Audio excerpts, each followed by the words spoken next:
What's up everyone, how are you all? If you enjoy then please like, share and do comments. 10th of October, in the dead of the night, the most powerful Biju, Kyuubi no Kitsune, attacked the hidden village of Konohagakure no Sato. Disaster struck as no one was able to stop the rampaging Biju. Many shinobi lost their lives in the process while almost half of the village was destroyed. That was until one man, the fourth Hokage Minato Namikaze, placed his life on the line to defeat the Biju and save his village. In the end, he was able to stop the Kyuubi by sealing the Biju in a newborn baby, his own son, Naruto Uzumaki Namikaze, making him the next Jinchuriki of said Biju. Though, this was at the cost of his and his wife's life, leaving the boy to be raised alone. 4 years later, the wind was blowing gently as a young boy sat on the Hokage monument. His shoulder-length spiky blonde hair was blowing gently behind him, bangs covering the right side of his face as his bright blue eyes were shining from the sun's rays. His skin was fair and his most noticeable features were the 3 whisker markings on each cheek. His signature of being a Jinchuriki. He was wearing a navy blue long-sleeved t-shirt with gray pants that ended just above his ankles, blue shinobi sandals to add to it.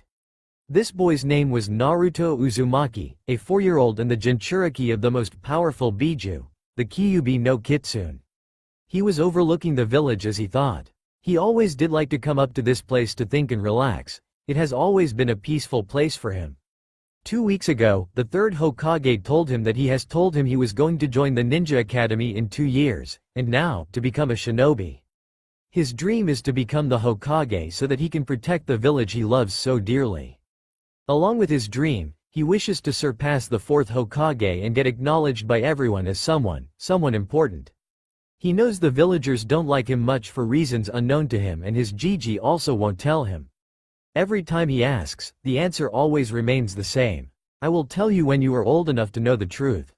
He had already started his basic ninja training 2 years ago and his Gigi has helped him with some basic taijutsu techniques.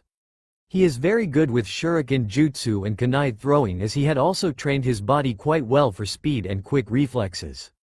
From tomorrow on, he was gonna train as hard as he possibly can. He was still nervous just thinking about it. Normally he was very calm and insightful, it all starting from a young age, showing noticeable maturity and knowledge on how to deal with complex situations. At the same time, he is still a young boy so it shouldn't come as a surprise to him to feel nervous. He lets out a sigh as he comes back from his thoughts.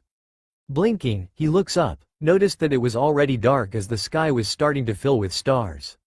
He hadn't realized how long he had been sitting there. He was so lost in his confused thoughts that he didn't realize that a person was coming towards him from behind until the person spoke.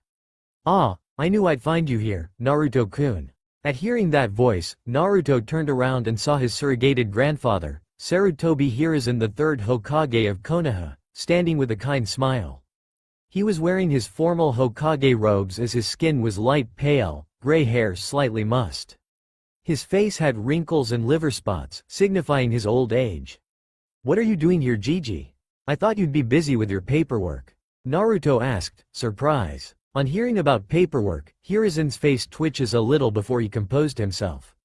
"Don't talk about my paperwork, Naruto-kun. I swear it's a bane for all cages." Naruto just shook his head and turned around, looking over the village again, seeing the streetlights starting to light up. Hiruzen walked over and stood beside him before asked with concern, "Is something on your mind, Naruto-kun?" Naruto knew that he could always talk about anything with his surrogate grandfather. He was always concerned about him and helped him whenever he was in need. He also took him out to eat chirakus for ramen whenever he could. He always looked for Naruto's best. Most importantly though, he is the only person he has in his life. Turning his face in Hiruzen's direction, Naruto replied, "I'm just a little nervous, since you told me I would be going to the academy ANFF steps towards my dream. I am scared of failures." Listening to him, Hiruzen asked, "What is your dream, Naruto-kun?" Naruto was quiet for some time before answered him, "I want to become a shinobi among shinobi, strongest of them all and surpass all the previous Hokages, becoming the strongest of them all." "That is quite a big dream you have there, Naruto-kun," said Hiruzen, a gentle smile gracing his face. He knew that Naruto was a very talented kid, far more mature than the other kids his age. Hearing him say that he wanted to become Hokage, Hiruzen was happy for him. Why do you want to become the Hokage? I want to become the Hokage so that I can protect the village which the previous Hokages, along with many shinobi, have given their lives to protect. Then everyone will respect me and acknowledge me as someone, Naruto said, his voice firm and eyes determined. Hiruzen, hearing this from a 4-year-old boy and seeing the determination in his young eyes, was very impressed. To think that such a young boy can have a mindset like this at such a young age. At that moment, Hiruzen thought about the 4th Hokage Minato Namikaze, how proud he would be if he saw Naruto, his only son, and how well he is growing up as a person. Hiruzen knew that he was going to tell Naruto about his parents very soon. There was also the truth about the 9 tails being sealed inside of him. Sooner or later, he will have to tell him about everything. Getting out of his thoughts, he turned to his side with a big smile on his face. I'm impressed, Naruto-kun. You're only 4 and know what it takes to be a Hokage. You already possess the will of fire. Hiruzen said with pride, gentleness, and pride shining in his old eyes. Naruto looked confused, not understanding what his Jiji was trying to imply. The will of fire? What does that mean? Seeing his confused face, Hiruzen's smile turned small as he turned around and looked over his village. The village is a big family. In here, everyone is family. The desire to protect one's family builds thicker and stronger bonds between everyone in the village. That is what the will of fire means. That is the job of the Hokage and every shinobi of the village. It is why we protect each other in our home. Now you understand, Naruto-kun. What it means to be a shinobi and what it means to be the Hokage. Now understanding what it means to be a shinobi and what it means to be the Hokage, he smiles slightly. He looks over the village, seeing people walking the lightly lit streets, happily chatting with each other. Family. You always protect your family. Now, most importantly, realizing what the village means, he knew what he had to do in his life. Turning around to face the Hokage, Naruto said, I promise you, Jiji, that I will protect this peace. I will protect this village. I will do everything in my power to keep this place like this and protect my home. Should anyone try to harm it, whether they are my comrade, friend, even my family, I will show no mercy to them in defending it. I give you my word, Jiji. Naruto said, a strong conviction in his voice. Hiruzen's eyes were lightly wide as he was shocked at the words and promise Naruto made to him. You were meant for great things, Naruto-kun. I can see it just by looking at you. Thought Hiruzen as his face mellows into a loving smile. Hiruzen patted Naruto's shoulder. You will be a great shinobi and an even greater Hokage, Naruto-kun. I believe in you. Naruto's face brightened with a big smile at hearing his Jiji say he believes in him. Thank you, old man. I won't let you down. Hiruzen was happy to see Naruto happy. He then looks up, seeing the sky, and realized it was getting late. Looking over to Naruto, Hiruzen continues. Come now, Naruto-kun. It's getting late and tomorrow is going to be your first day at the academy. You don't want to be late on your first day because of waking up late, do you? Hi, Jiji, said Naruto. He really doesn't want to be late on his first day in the academy. Come on, I'll treat you Ichirakus for dinner, said Hiruzen. Naruto happily complied and started to walk down the monument with his Jiji. Ichiraku's stand. The walk there was rather quiet. Naruto and Hiruzen just observed the lightly lit streets with people walking to and fro. Now, coming to stop at the Ichiraku's ramen stand, they both went inside and sat on the stools in front of the counter. Hiruzen cleared his throat to get the attention of Tucci, the owner of the shop, who turned around at hearing the noise. Coming over to the counter, he sees his favorite customer sitting with the 3rd Hokage. Hokage-sama, Naruto-kun, it's been a while. How are you both? Tucci asked, directing his question to Naruto. It hasn't been that long, old man. I've been busy with my training, responded Naruto, a small smile on his lips. He knew Tucci and his daughter, Ayame, had always treated him well, considering him their best customer and sometimes even giving him free ramen on special occasions. He noticed that he also cared for him as he often asked him what was going on if he hadn't seen him in a while or if he was feeling down. So, what will you have, Hokage-sama? Naruto? Asked Tucci. I'll have 1 bowl of pork ramen, please, said Hiruzen. I'll have the usual, old man, Naruto said calmly. 1 pork ramen and 1 Naruto special coming right up, said Tucci as he walked to the back to prepare the ramen. After some time, Tucci came back with 2 hot ramen bowls and set them in front of the two. Without wasting any time, both Naruto and Hiruzen with a quick "itadakimasu" before happily digging into their separate bowls. The three were chatting with each other for a while until a new voice got their attention. "Naruto-kun, Hokage-sama, how are you?" They soon found Ayame coming around the counter and standing with her father, the voice coming from her. She greeted them with a big happy smile on her face. She is 10 years old with long, dark brown hair and large black eyes, her skin fair. She was wearing a white robe with the sleeves folded, a sort of dark apron tied at the top and a bright bandana. "I'm fine Ayame-chan, how are you?" Hiruzen asked the happy girl with a gentle smile. "I'm also fine Hokage-sama," replied Ayame before she turned towards Naruto and placing her elbows on the counter. Leaned forward, she asked him, "So Naruto, tomorrow's going to be your first day at the Ninja Academy, are you done with your preparing?" Naruto nodded and replied, "Hi Ayame-ne-chan, I'm finished with all the preparation." "That's good Naruto, do well with your academics," said Ayame. Naruto replied with a nod. "I will. Yeah brat, become strong and make us proud," Tucci said. Hiruzen smiled at seeing the interaction between them. He was happy that Naruto was able to create a bond with some people. He just hoped that he could also create some special bonds with children around his age. Seeing that Naruto had finished his ramen, Hiruzen stood up. "Well, Tucci, your ramen is as delicious as ever but we should get going now." Naruto soon stood up as well, thanking the father and daughter for the ramen, who in return wished him luck happily. All the while, Hiruzen placed the money on the counter and walked out of the small restaurant with Naruto. They walked the street in silence until they arrived at Naruto's apartment. "Well Naruto-kun, get a good night's rest and don't be late tomorrow, alright?" "Hi Gigi, I'll be on time," replied Naruto. Hiruzen nodded, satisfied, and said, "I'll be going now, good night Naruto-kun, I'll see you tomorrow." "Good night Gigi," replied Naruto before Hiruzen left the apartment building. While going to his apartment he saw a girl about 7 outside his apartment complex. He looked, she had a Uchiha crest on her shirt, who just gave him a blank look which he returned. After that, Naruto went inside his small apartment, which was decent and clean, and went towards his bathroom to freshen up before getting changed for bed. After finishing getting ready, Naruto went to bed, setting up his alarm clock for 5 a.m. and went to sleep. It was just a normal day for Naruto. He was walking down the streets of Konoha. He was kind of bored, so he figured maybe he could find the Hokage and ask for jutsus or anything. But, as Naruto made his way down the street he suddenly felt a bag of some kind get thrown over his head.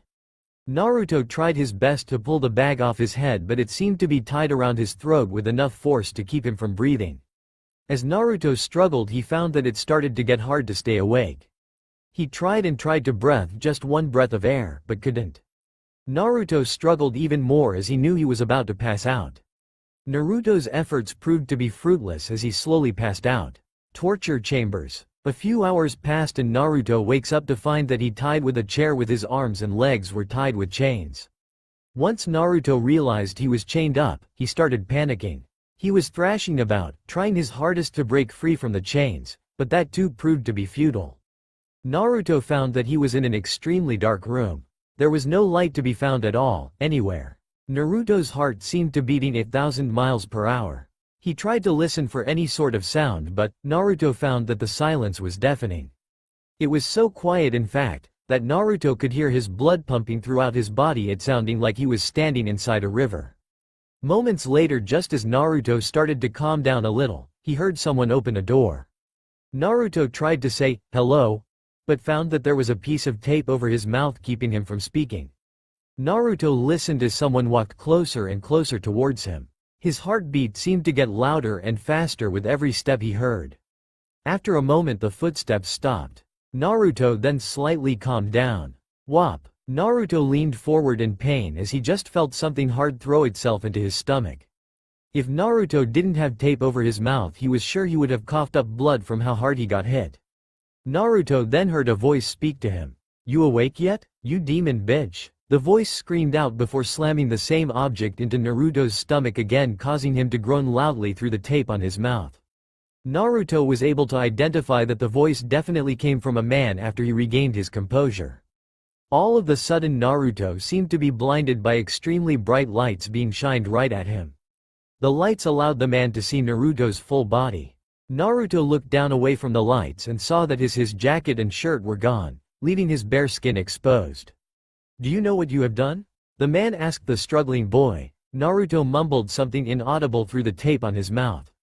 "Oh, my bad. Where are my manners? Here, let me take this tape off your mouth," the man said as he exposed his hand to the lights and placed his fingers on Naruto's mouth. The man grabbed the tape and quickly jerked it off of Naruto's face, causing him to slightly scream out in pain. "There, now what was it you said?" the man asked. "Why are you doing this? Where am I?" Naruto asked frantically. The man sighed and placed the tape back over Naruto's mouth.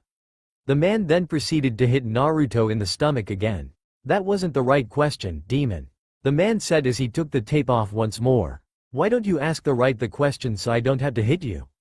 the man asked rhetorically. Why do you keep calling me a demon?" Naruto asked in between breaths as the hits the man was inflicting were starting to take their toll. "Well, that's simple. It's because you are a demon, aren't you?" the man asked rhetorically. "And no, I'm not. Whatever you think I did, it wasn't me.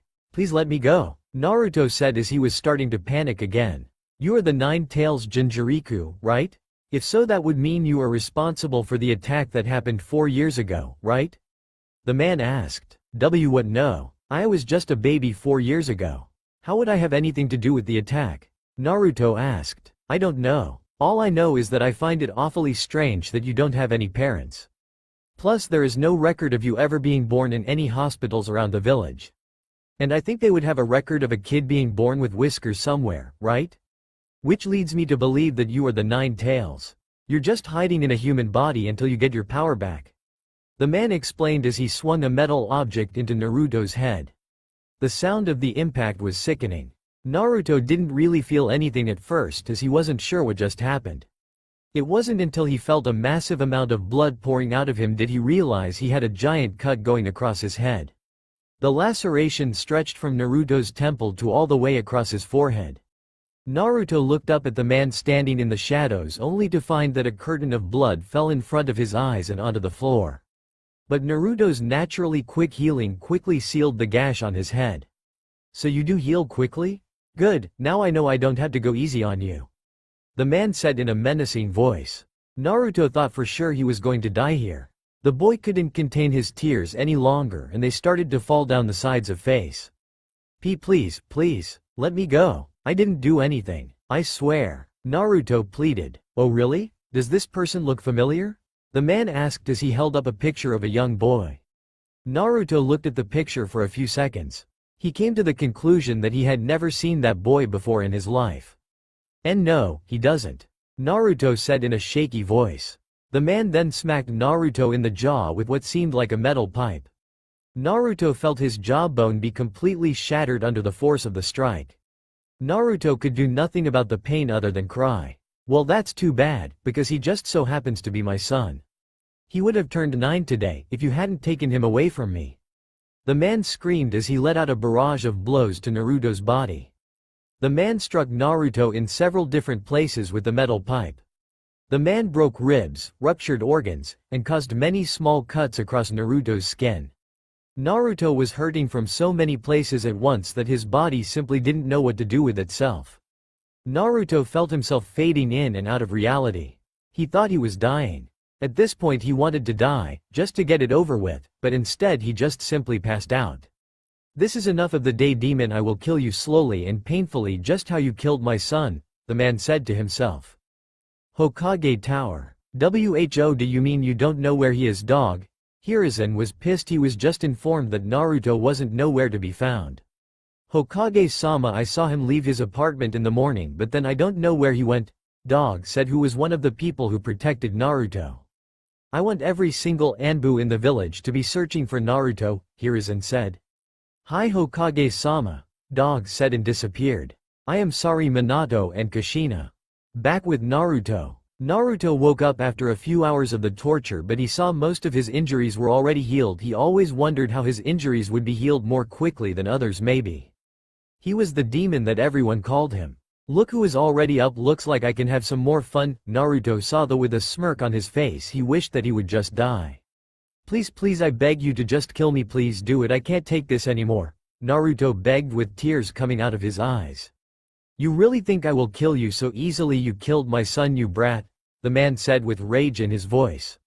He took out a senbon with poison on it and injected Naruto with it. The poison was used in the tea and eye chamber, which made Naruto vomiting blood. The Kyuubi was trying to erase the poison, but he couldn't do it instantly. My, you have some good fingers, how about I adjust them, he said as he pressed the pillars on his fingers, breaking the bones of Naruto, who just screamed in pain. He broke Naruto's all fingers and other bones in his body, then pulled out a kunai and saw towards Naruto with a crazy smile. Guess where the kunai is going? I will give you 5 seconds to tell me. Before Naruto could even open his mouth, the man drove the kunai in Naruto's left eye. Naruto experienced a pain he never felt before. He let out a cry. Place AF, say KLLME, Naruto said, now just silent. Not now. Hey, I don't like those whiskers, how about I remove them? The man was now holding Naruto by the hair, who just had a blank expression on his face. He started to rub the kunai on the whiskers. He just cut that part off his skin. When he looked at the boy again, he looked like the exact copy of Minato Namikaze. You know, demon, you are pretty smart, looking just like the 4th Hokage. If I was anyone else I would have said you were his son, the man said. I wish I was that smart, Naruto said. You know I am really bored, so bye-bye you demon brat, the man said while holding a katana in his hand. Naruto just closed his eyes, feeling him drifting towards unconsciousness and accepting his death with a smile on his face, with his final thought being, who would cares if I die or not? It's not like anyone is waiting for me at home. Konoha Hospital. Sarutobi was scared right now. He just got the news that the Anbu team that was searching for Naruto had found him in abandoned houses just outside Konoha. He immediately went to the hospital to check on him, and he also knew that the doctors wouldn't treat Naruto's wound. He personally bought the best Anbu medic ninja with him to check on Naruto. He was currently outside ICU waiting to know what damage did the boy sustain. He also saw Kakashi, who was Naruto's personal Anbu, who was panicking and repeatedly looking at the ICU door, hope for some kind of good news. Flashback. Kakashi was leading a full squad of Anbu with him. He had summoned a dog which had already memorized Naruto's scent. There were also Inuzuka in the squad, but they didn't have any more time. He found Naruto's scent, which led them to an abandoned house just outside Konoha. What Kakashi saw made him blood boiling. They didn't ever enter the house, but they heard a loud cry from Naruto. Kakashi saw Naruto with a civilian council head about to kill. He quickly put the man in a torturing genjutsu, not killing him. He wanted information about the whole incident. He saw Naruto. It looked like Naruto was in a shower of blood and a kunai in his left eye, and he could also see every bone in his body broken. Take this son of a bitch to Anko, Kakashi said, and rushed at full speeds towards the hospital. Back to the hospital. The doctor came out with a sad expression on her face. Hokage-sama, Naruto has sustained unimaginable amount of damage and don't even know how is he alive. He was injected with one of the most dangerous poisons used in the tea and eye department. Almost every single bone in his body is broken, and his left eye, I don't know what to say about it, is healing, but I don't think he can see with it as clearly as he did before, and his hair has lost his color. Bytt gear is a good news. He might be able to get into walking condition in a couple of weeks. His healing abilities are crazy, the doctor said while giving them a whole report about Naruto's current situation. I see. What does his hair losing color mean exactly? Kakashi asked. He was thankful that Naruto could recover from this injuries. Well, you see, Kakashi-san, as Naruto had to repeatedly heal his injuries over and over again, all the while being tortured and borderline starved. His body was getting weaker and weaker because the cells were wearing thin, which is why his hair turns white. Even though the Kyuubi was healing him, but he couldn't heal him that fast, as happens with people when they get old, the doctor explained. Very well, your mission is to look after Uzumaki Naruto for 2 weeks straight. It's a sulfur monosulfide rank mission and nothing should be done to him. Am I clear? Hiruzen said. The doctor bowed and left to see Naruto again. Anko has sent some information about the man, Kakashi said, handing Hiruzen a scroll. Very well, Kakashi, you may take your leave for now. I want you back in 3 hours, the third said. Kakashi bowed and left. You should have listened to me, Hiruzen. Now look what happened. That's Hokage-sama to you, Danzo, and I wouldn't allow you to say anything about Naruto. Hiruzen said, releasing a lot of ki towards Danzo, who just had a blank expression on his face. Hokage-sama, you still have the option before it's too late, Danzo said, disappearing out of sight. Damn it, I am sorry Minato and Kushina, I have failed you until now, but I will not let that happen anymore. Hokage-sama, I am sorry to disturb you, but do you know where Naruto-kun is? Uchiha Makoto asked, who was the child's godmother. I am sorry Makoto-san, but you can't see him right now, he is currently in ICU, Hiruzen said, his head down. I have enough of these disgusting villagers, I want to adopt Naruto right now, even if I have to leave my clan, Makoto said with tears building in her eyes. She was already denied the opportunity to adopt Naruto. The council didn't trust the Uchiha clan, and especially with the Kyuubi and the other clan heads also didn't want this to happen, was because it would give the Uchiha clan a lot of power in the village. Makoto-san, if I could I would have adopted him, but unfortunately my hands are tied up in this discussion. Hiruzen said he wanted to adopt the kid, but the council didn't allow him to because it would look like the Hokage would be showing favoritism to the demon brat. You are a pathetic excuse of a leader if you can't even give orders without the permission of the council, Makoto said angrily, and leaving the old man. He knew it was the truth, but he wasn't gonna take any more of the council's bullshit. Makoto-san, what you said is true, but I can do one thing that will help you get close to the boy and no one will ask me about it, Hiruzen said when caught Makoto's attention. Uchiha compound. Makoto hasn't been this happy in a long time. The Hokage just informed her about his plan and she was over the moon with it. Her older daughter has been in the academy for a year now, and her son, who just turned a year old. As soon as she entered her house, she saw Itakmi playing with her little brother, who had a smile on his face which made her smile. Itakmi looked at her mother, who was a bit too happy. Mother, may I ask you a question if you don't mind? Itakmi asked. What is it, Ita-chan? Well, you see, I haven't seen you this happy before. I am sorry if that is not an appropriate question to ask. No, don't worry. Yes, something happened today that just made me feel really happy. May I ask what it is? In due time, Ita-chan, Makoto said, to which Itami pouted. Naruto's mindscape. Naruto was sitting in an empty void looking back at his life. He was hated, he was discriminated for something he didn't know or had any control over. People hate those things that they don't understand. Is that the old man says to you every single time, doesn't he? The figure said, now in front of Naruto. I don't care about anything anymore, so if you want to kill me just do it quickly, Naruto said in a low voice. You shouldn't say such things at your age, you are destined to do great things. I don't care about anything, just shut up and kill me off, Naruto said with rage in his voice. I see you're not that naive child anymore. That child was killed. Kid, you may not know me, but I like you. How about I give you a little gift? The figure said as he placed his hand on Naruto's left eye. Naruto felt a lot of power just entered his body through his left eye. What did you do to me? Naruto asked. He could now see from both eyes because of this person. I have repaired your eye and given you a little present, the figure said while leaving. Thank you, Naruto whispered. You're welcome, kid, you will learn how to that eye in time, don't rush it, the figure said, now disappearing. 2 weeks later, Naruto slowly opened his eyes. He didn't feel pain or anything, he was all healed up. He got up from the bed and tried leaving the hospital room before a Anbu came in front of him. I am sorry, but I can't let you leave, not before letting the Hokage know, the female Anbu said, to which Naruto just stared at her blankly and returned to his bed. Naruto saw a couple of cards right beside him with chocolates. He opened one and started reading it.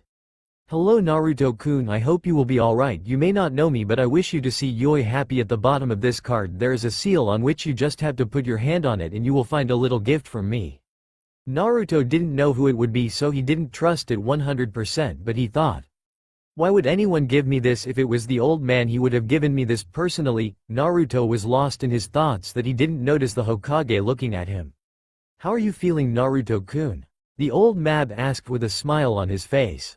Same as always. You have gone through a lot of big changes, you know. What changes are you referring to? Naruto asked. Look in the mirror. Hiruzen gave Naruto a mirror. The boy saw himself. He didn't have whiskers and he also didn't have his blonde hair, it was white. Well, I hope the villagers don't recognize me anymore. Naruto, I am sore. Cut it out, old man, and I don't want to hear about that. People hate those things which they don't understand. I am tired of it, Naruto said while sending a glare to the old man. Naruto, I am actually sorry about it. What can I do to make it up to you? Train me, I want to be at least strong enough to protect myself. Naruto said something told him this was his perfect opportunity to get what he wanted. Alright, come to my office tomorrow morning, the Hokage said and disappeared from the hospital room. Naruto's apartment. Naruto had made his way to his apartment. When he returned back, first thing he did was to open the seal, which had a lot of money in it and also books about nin, gen and taijutsu. He heard a knock on his door. He could tell the person wasn't an ordinary villager. He somehow sensed a lot of negative emotions from him. At last we meet Uzumaki Naruto. Naruto saw the person. He had his left eye covered with a bandage. He also saw Anbu's with the man. "Who are you?" Naruto asked with a blank expression. "I am Samura Danzo, elder of the village boy." Danzo said. He looked at the boy. It was like he was a completely different person. "What do you want, you old geezer?" Naruto said. He saw Anbu getting ready but was stopped by the man.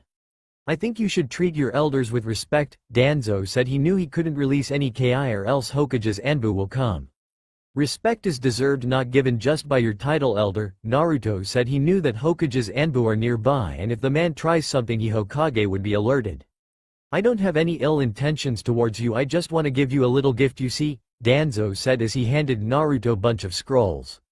"What is stopping me from telling the Hokage about you, Danzo?" Naruto said with a suspicious look.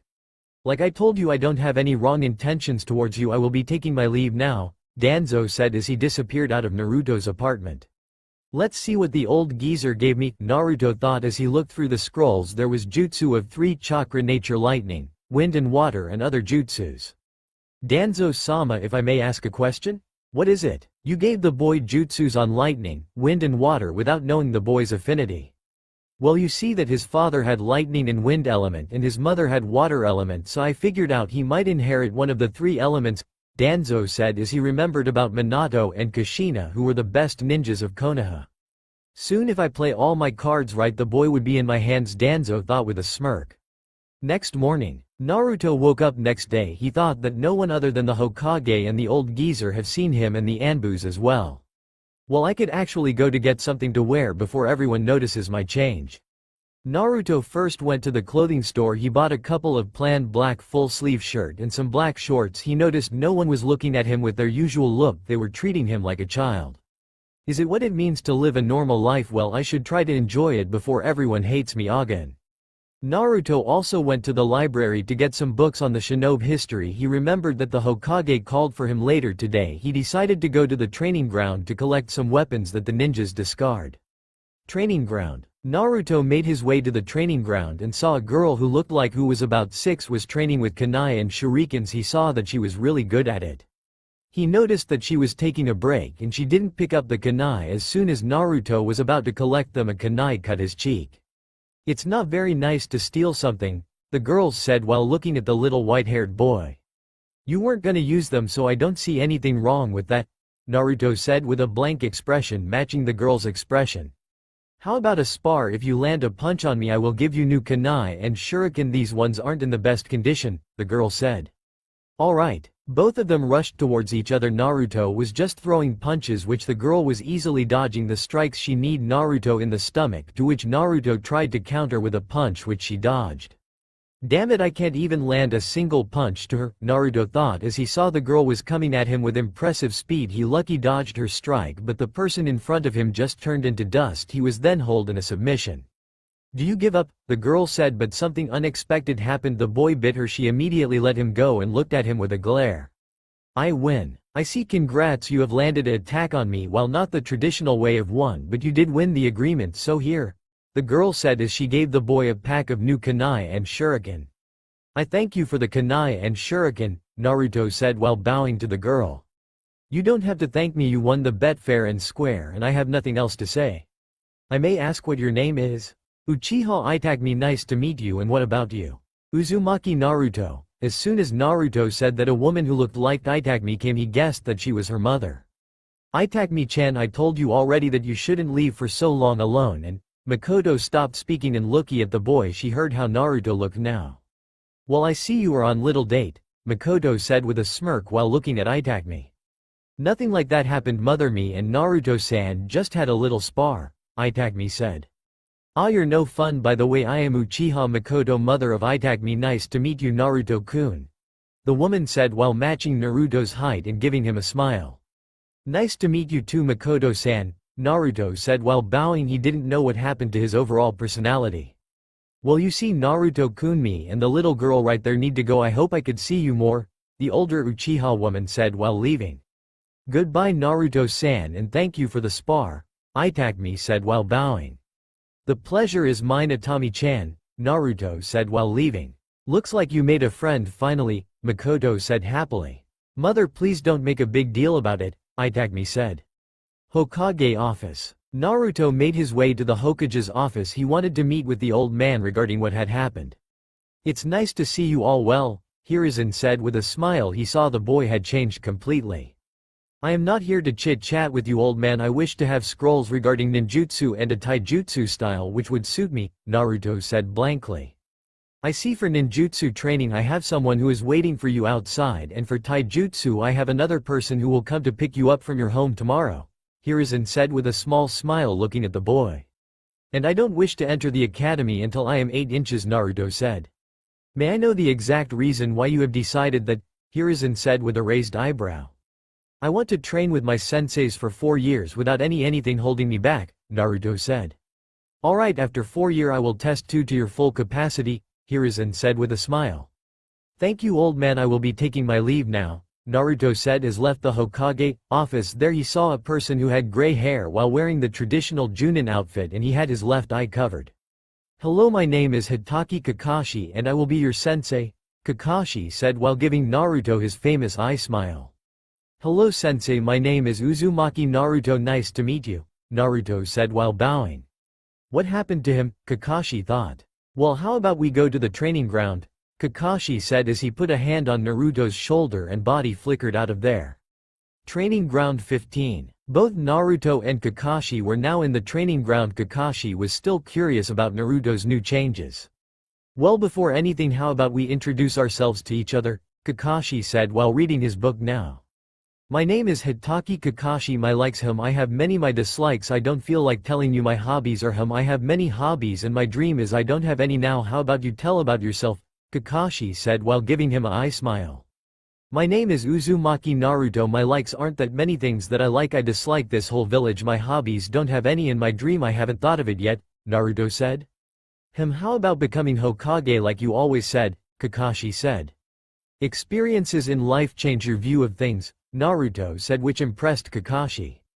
Very well, let's get your training started then. Here, take this, Kakashi said while giving Naruto a piece of chakra paper. What is this, sensei? Well, Naruto, it's called a chakra paper. Most people have chakra that has an affinity to one of the 5 elements nature transformations. To find out what affinity someone has, pieces of paper that are made from a special type of tree are used to react to the slightest hint of chakra in any number of ways, depending on the nature latent in the chakra. The chakra paper identifies what element you have. If you have fire affinity, the paper will catch on fire and turn into ash. If you have wind affinity, the paper will split in half. If you have lightning affinity, the paper will wrinkle. If you have earth affinity, the paper will turn to dirt and crumble away. If you have water affinity, the e-paper will become damp.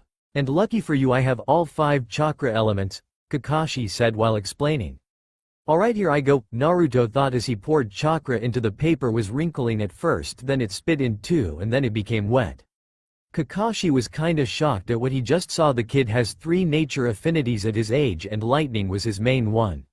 Well, your main affinity is lightning like mine. You also have wind and water, Kakashi said with a smirk under his mask. He was gonna have fun training his sensei's only son. Naruto was currently training in the same training ground in which he and Kakashi started training. He actually thought the man was really cool, but the problem was that he was always late and making excuses. Suddenly Naruto felt 3 chakra signatures near him, and he pulled out 2 kunais. Damn it, I can sense that they aren't regular villagers, Naruto thought. 3 figures landed in front of Naruto and pulled out their weapons. The first one rushed at Naruto with his katana. Naruto threw a bunch of shuriken towards him. The figure easily dodged them and slashed it towards Naruto, who barely dodged it. He felt someone under where he stood. The second figure also rushed towards Naruto and started assaulting Naruto. Suddenly they saw the boy's left eye changed. They haven't seen anything like that ever before. The pupil turned red and the sclera turned black, and the boy gave them a crazy smirk. I will have fun killing you, scum, Naruto said in a whisper and rushed towards them at full speed. They didn't expect the little just a moment ago to be so strong all of a sudden. Naruto implanted a kunai to the first figure's stomach. The second figure was shocked the boy killed him in a single second. Naruto looked at the other person in the eye. He didn't know how, but the person in front of him started vomiting blood and he slowly died from blood loss. Damn it, I need to report to Danzo-sama right now, the third figure thought as he ran at full speeds towards the root base.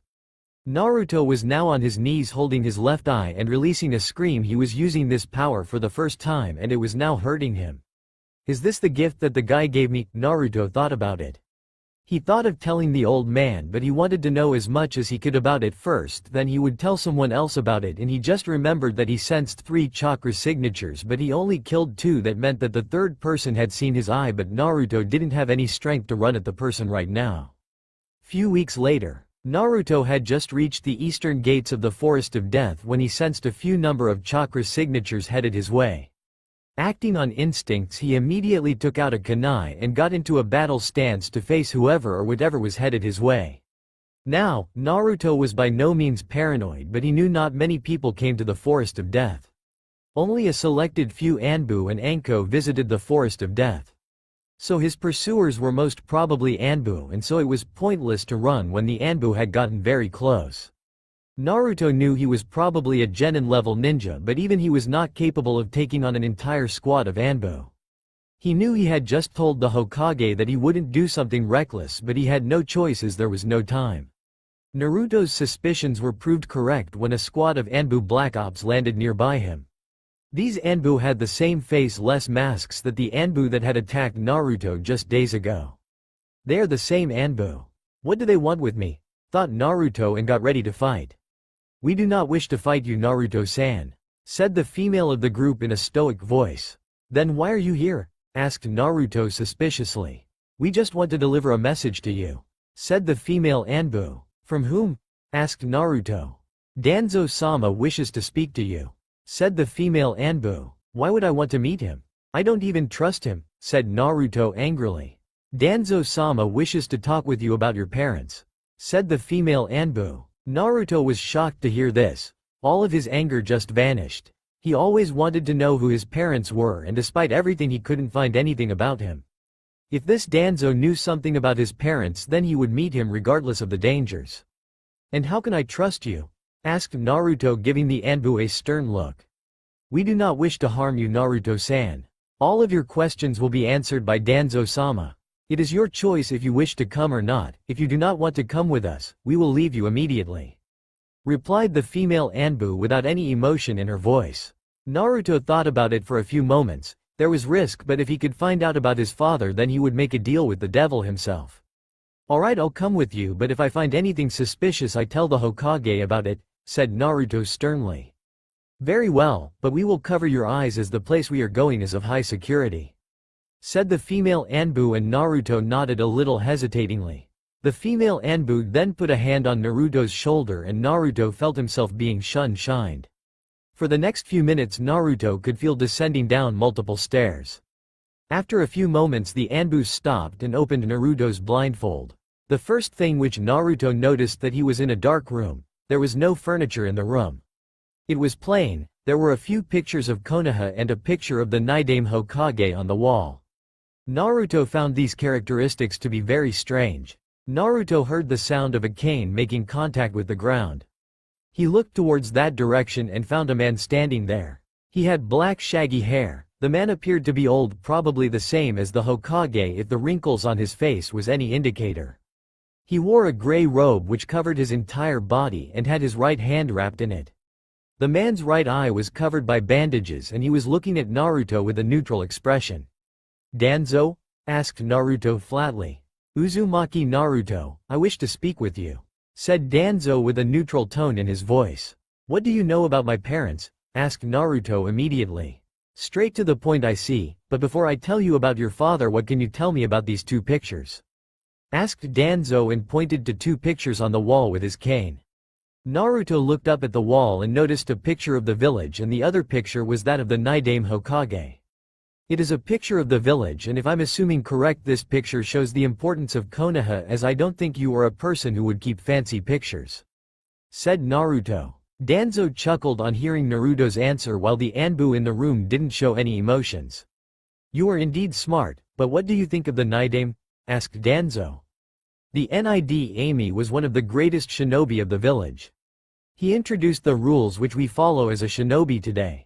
He was a shrewd man who valued the safety of Konoha above everything else and followed the rules of shinobi to the core," explained Naruto. "It seems you have been training well," said Danzo. "How do you know that I am training?" asked a shocked Naruto. "I know everything about you, Naruto. I even know about your left eye," said Danzo, suddenly shocking Naruto. "That's impossible," said Naruto disbelievingly. "We live in a world of deception and lies, Naruto. What you see may not be the reality. Every person likes to live in their own fantasies. But I know everything about Konoha and everything about you," said Danzo with a smirk. Naruto didn't know what to say. This man knew almost everything about him, and if he knew about his left eye, then what other secrets did this man know about his life? Naruto decided to find out what this man knew. "How do you know about my eye?" asked Naruto sternly. "Before I answer that, let me ask you something. Why do you think the Yondaime sealed the Kyuubi in you?" asked Danzo strictly. Again, Naruto didn't answer and remained silent.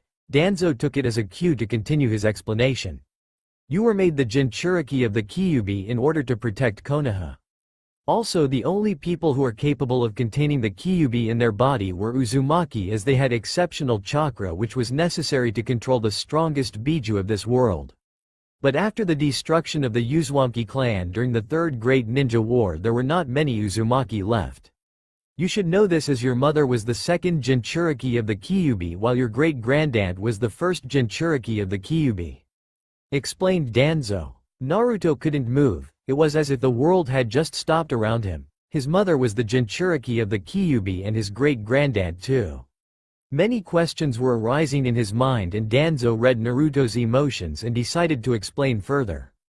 "You now understand that the Yondaime didn't choose you just because he wanted to make you a Jinchuriki, but he did it because he had no choice," said Danzo calmly. Naruto's respect for the Yondaime increased as he now understood that the Yondaime was forced to do this to him, and if he was in the Yondaime's place he would have done the same to protect his family and village. "But that was not the main reason the Yondaime chose you to bear this burden," said Danzo. "Why did he do it?" asked Naruto, neutrally, not displaying his feelings to this man. "It was because he trusted his son the most in the entire world with such power and wanted you to protect the village," said Danzo sternly, but was quite confident that this would prove to be the most shocking thing Naruto had ever heard, and now he could put his plans into motion. "The Yondaime was my father?" asked a shocked Naruto. He couldn't believe that his own father was the fourth Hokage, the person he admired the most in the world. The person who gave him this burden was his own father. "Yes, Minato Namikaze, the Yondaime Hokage of Konoha, was your father. You are his legacy. I guess Hiruzen didn't tell you about this, didn't he?" smirked Danzo. "No, Gigi didn't tell me anything about my father. He told me he would tell me when I was older," said Naruto. "There are many things that Hiruzen has kept in the dark from you. I'm sure he didn't even tell you that you have a relative who is alive," said Danzo with a smirk. "There is someone alive from my family?" asked Naruto. "Yes, her name is Tsunade Senju. She is the granddaughter of Mito Uzumaki, who was the Shodai Hokage's wife and your great-granddaughter. Tsunade is your mother's cousin sister and is your aunt," explained Danzo. Naruto was feeling a large number of emotions. A part of him was happy that he had an aunt that was alive, and Tsunade Senju, of the legendary Sandan, was related to him. He also felt anger against Hiruzen for hiding all of this from him, and was also confused as why Tsunade had never even came to see him even once. "Hiruzen didn't even tell you that you had a godfather, didn't he?" asked Danzo deviously. "A godfather?" asked Naruto disbelievingly. "Yes, Jiraiya of the Sandan is your godfather," said Danzo. Naruto's anger was increasing with every passing moment. His real family had abandoned him, his Gigi had kept all of this in the dark from him, and his so-called family had not even came to see him once or cared if he was alive or not. Seeing Naruto getting angry, Danzo decided to hit the nail in the coffin. Before you jump to any conclusions, you must know that Tsunade did not abandon you," said Danzo. "What do you mean?" asked Naruto curiously. "She was the one who adopted you first when you were an infant and took care of you for a year," explained Danzo. "She adopted me?" asked Naruto warmly. He felt happy that his aunt had at least not abandoned him, but he also wanted to know what happened with her and how did he end up in the orphanage. Yes, this was one of the biggest secrets of Konoha. She loved you like her own son and wanted to be your mother, but Hiruzen took her away from you," explained Danzo. "Why did Gigi do this?" asked Naruto on the verge of tears. "He didn't do this because he personally hated you but was forced to do it.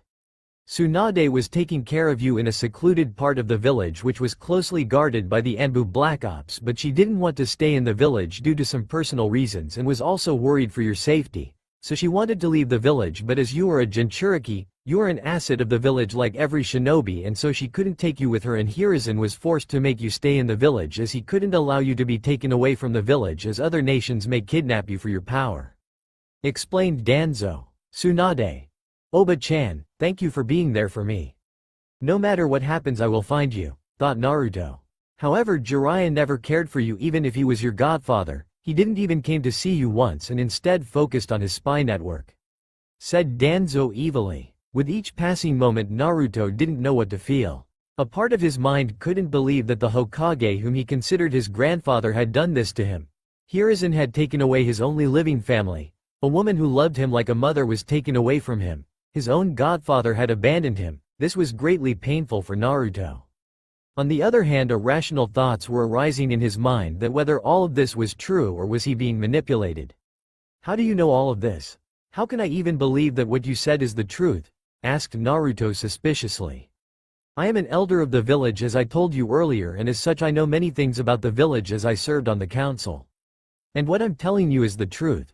Whether you want to believe me or not is all up to you. I have never lied to you like Hiruzen and have told you your truth," said Danzo. "What do you want from me?" asked Naruto tiredly. Many of his beliefs were shattered due to these revelations and his trust in people had shaken up tremendously. "I only want you to protect Konoha. I know some people in the village do not like you, but you should not get affected by it. Think of the sacrifices made by your father. He sacrificed his own life to save the village and entrusted the village's future to you by granting you the power of the Kyuubi. Your father was a true shinobi," said Danzo. Naruto could clearly understand what Danzo was saying. His father, the Yondaime Hokage of Konoha, had entrusted everything to him and it was his duty to protect the village. And even though Hiruzen had hidden some things from him, he could understand he had to make some painful decisions as the Hokage. "I am not telling that Hiruzen hates you, but he only did what was best to protect you. But Hiruzen is too soft. He lacks the will to take harsh decisions when it comes to the safety of Konoha. One of his biggest mistakes was letting Orochimaru, one of the biggest traidor of Konoha, to live because he got swayed in his emotions over his prized student," explained Danzo. Naruto agreed with Danzo that Hiruzen should not have let Orochimaru live. Naruto did not like Orochimaru, after what he heard about him. The ninja world is an ascetic world. A true shinobi controls his emotions and serves in shadows in order to protect the village and strengthen the nation. The village is all that matters and nothing else.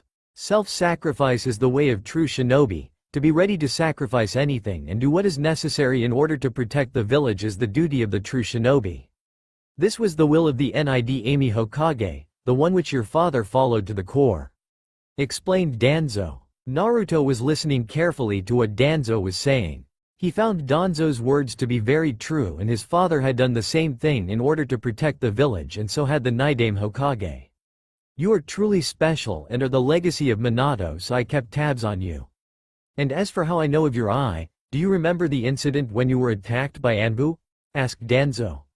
"Yes, the Anbu with the same masks had attacked me," said Naruto, pointing his finger to the Anbu in the room. "I sent the Anbu after you in order to test how strong you were to do your duty as a shinobi of the village," said Danzo. "By killing me, you wished to test me?" asked Naruto sarcastically. "I only wished to see how strong you had become after your training started.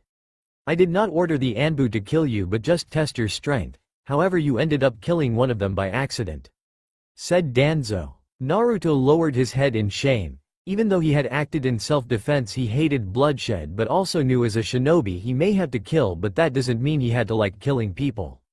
Danzo saw the shame on Naruto's face. If any of his root had behaved in such a pathetic manner, then he would have killed them instantly, but he knew he had to be patient with Naruto if he wanted his plan to work. You should not be ashamed. Their deaths were not meaningless. Due to that accident your eye awakened and your powers increased.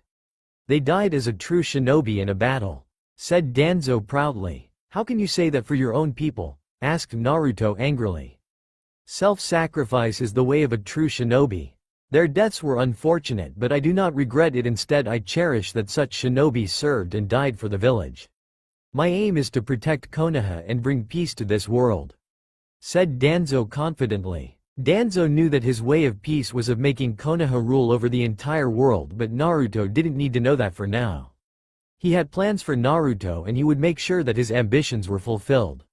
Naruto's dream was to create a peace where people can understand each other. Where there was no hatred, no sorrow, no pain. Where parents didn't have to die. Where children didn't have to grow up alone. Where shinobi did not hate each other. And as such he was intrigued by how can Danzo share views of peace. I along with a few of my comrades do whatever it is necessary to protect Konoha and bring peace to the shinobi world. We do what is necessary, said Danzo proudly. Are you trying to oppose Gigi? Asked Naruto sternly. Naruto was still angry at Hiruzen, but he still cared for him, and if Danzo intended to harm him then he would stop Danzo. No, Naruto, Hiruzen and I are comrades. We do have a different ideology and thoughts, but we both want to protect Konoha and I do things which Hiruzen isn't able to do, said Danzo tactfully. You don't want to become Hokage? From what I've heard you say, you don't like Gigi and you think you can do better than him, accused Naruto. He is indeed quite perceptive. I have to give you credit for that, Hiruzen, thought Danzo, impressed with Naruto's accurate perception. No, I do not wish to become Hokage, I only wish to help Hiruzen. He was my teammate and as such it is my duty to help him to protect the village, lied Danzo. Danzo then tapped his cane on the ground and an Anbu came forward with a scroll and handed it to Naruto. Naruto took the scroll and was curious as what was in this scroll. What's in this scroll? Asked Naruto curiously. This is a scroll containing a summoning contract for dragons, said Danzo with a smirk. Naruto's eyes widened on hearing this. He knew summoning contract were extremely rare and priceless and were a great assist for a shinobi. Only certain shinobi had summons. Kakashi had his dog summons. Jiraiya was the toad sage. For Danzo to give Naruto a summoning contract was strange for Naruto. Why are you giving me this? Asked Naruto curiously. It is a gift which I want to give you. I have faith that you will use it to protect the village, said Danzo. What do you want in return? I don't think you would just give me a summoning contract like that, asked Naruto suspiciously. Danzo was a master in manipulating people. He had lured Naruto to him by using his knowledge of Minato and Naruto as bait. He had then revealed Naruto's secrets to him which Hiruzen had hidden from him and had weakened his belief in Hiruzen. He had then went on to explain his ideology to Naruto, hoping to get him on his side, and the final finishing was offering the boy a big gift as a summoning contract to strengthen his beliefs in Danzo. Naruto was very important for Danzo's plans. Not only was the boy the Jinchuriki of Kyuubi but was also related to the first two Hokages and was the son of the fourth Hokage and as such would have great political and militaristic advantage in Konoha in the future, and if he wanted to become the Hokage then having Naruto on his side would be a huge benefit for him. Naruto was a strong shinobi for his age and if he could understand Danzo's ideals then he could become Danzo's ultimate weapon. So Danzo decided to do whatever necessary in order to fulfill his goals and was patient in dealing with Naruto and changing his beliefs. I believe you can use it more properly than anyone else. I do not want anything in return. Your father did a lot for his village and the least I can do is guide you in protecting what your father died for, said Danzo tactfully. Naruto nodded. If Danzo was just giving him a summoning contract without wanting anything in return, that he was not refusing it. Summoning contracts were very rare. Finally, my plans will be fulfilled, thought Danzo. Now I need to ask you, Naruto. I will make you the strongest shinobi in the world, and will you help me create a world where there is only peace? Asked Danzo with a smirk. The entire room fell silent. Everyone's eyes were fixed on Naruto and thinking what decision he would make and what destiny had in store for Konoha and the shinobi world. Naruto stood there in the dark room, thinking about all of the things he had learned right now. He was the son of the fourth Hokage. Now that he thought about it, there were many times he felt that the fourth and he looked alike. They had the same spiky blonde hair which no one in Konoha had, sapphire blue eyes. His face was a complete replica of the Yondaime. All of the doubts Naruto had were proven true. He was truly the son of the Yondaime Hokage. This made Naruto proud as well as sad at the same time. Proud for being the son of the greatest hero of the Hidden Leaf and sad because his own father had sacrificed him for the village. Even if Minato's intentions were good and was for the village, Naruto resented what Minato had done to him. He had sealed a tailed beast in his own son, left Naruto for a life of misery and pain. Minato will forever be remembered as a hero of the Hidden Leaf while he was considered a demon. And what about his mother? She was the Jinchuriki of the Kyuubi. Did she also agree to seal such a monster in Naruto? Did she not love him? She should have known how miserable a life of a Jinchuriki is, and even then she agreed with it. They are nothing but trash for sacrificing their own son, thought Naruto regretfully. Next was the issue of his aunt, the mystery behind her, and was all of this even true or was he just simply being fed lies and was being manipulated? He looked at Danzo. The man seemed to be looking at him calmly without displaying any emotions on his face. Naruto was not sure what he thought about Danzo. The man seemed to be knowing a lot of secrets about Konoha. Such secrets that were only privy to the Hokage. He had his own Anbu who were nothing more than machines who didn't display any emotions. Danzo was the one who was monitoring him for a long time and even sent his men to attack him. But the most dangerous things were his ideals of peace. He wants to bring peace, but he doesn't even hesitate to sacrifice his own comrades and nor does he care about their deaths. He wants to protect Konoha and wants to use any means necessary. He seems to be a warhawk who believes he can do anything. Thought Naruto analytically. Danzo seemed to not like Hiruzen and hated his ideologies and wanted Naruto to join him. Naruto wondered why was he so important for Danzo, and then the whole plan became a lot more clear to Naruto. He was the Jinchuriki of the Nine Tails. He had an unknown dojutsu and would be a force to be reckoned with in the future. Also, if his heritage became known to the public, then the people would be more supportive of him as he was the son of the fourth Hokage. Naruto clearly understood that he was a tool which Danzo wanted to use as a means for his own ambitions. Where did he get the dragon summoning contract? Thought Naruto. Summoning contracts were very rare. The only summons which Naruto thought Konoha had were the slugs, toads, snakes and dogs. For Danzo to possess a summoning contract and giving it so easily to Naruto under the live as a sign of his faith indicated something fishy. What would happen if he tries to take over Konoha? He already seems to have his own shinobi, knows deep secrets about Konoha and me, he despises Gigi's ideology, wants to get peace but doesn't care about people and considers them tools. What should I do? Thought Naruto deeply. Naruto did hate the village. Even if what Danzo said was true, he had some friends. If Hiruzen had lied to him, then he must have had good reasons. Naruto trusted Hiruzen far more than Danzo. Hiruzen and Kakashi were there for him while Danzo even sent his own men to try to kill him to measure his strength. So Naruto decided to trust Hiruzen instead of Danzo. But there were few things that were troubling Naruto a lot. How much more has Danzo been hiding? How many secrets does he know? His ideologies are a threat to the village and to the people who I care about. Thought Naruto firmly. If he knows so many things and does not like Gigi's way of thinking, who's to say he won't try to usurp power and become Hokage himself? He tells he does not want to become Hokage, but I don't think he is telling the truth. Thought Naruto. Naruto then wondered what his next action should be and what repercussions would it have for him and the village. A shinobi is a person who endures pain and sacrifices everything in order to fulfill his duty and protect what is precious to him. Naruto remembered what Hiruzen had told him. In order to protect his village and find out the truth about himself and Danzo, Naruto made a decision that would change his life forever. What is your answer, Naruto? Are you willing to sacrifice everything for the sake of the village and the nation? Asked Danzo firmly. Self-sacrifice will be my way of ninja. I will do whatever it takes to protect my precious people, even if it means joining you, Danzo. I will find out what you are up to, and if you are a threat to me I will kill you. thought Naruto with determination. Alright Danzo, said Naruto with fake devotion. Danzo seemed to look at Naruto for a moment trying to detect any hidden intentions, but Naruto remained stoic and looked at Danzo without averting his eyes from him. Seems he has understood the meaning of shinobi.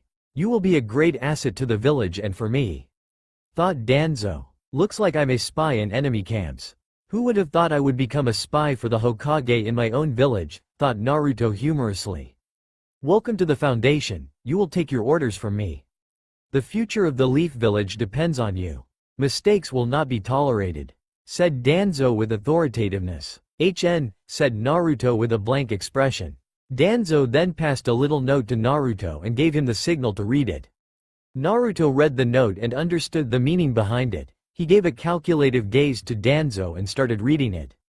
Those of the Foundation have no names, no emotions.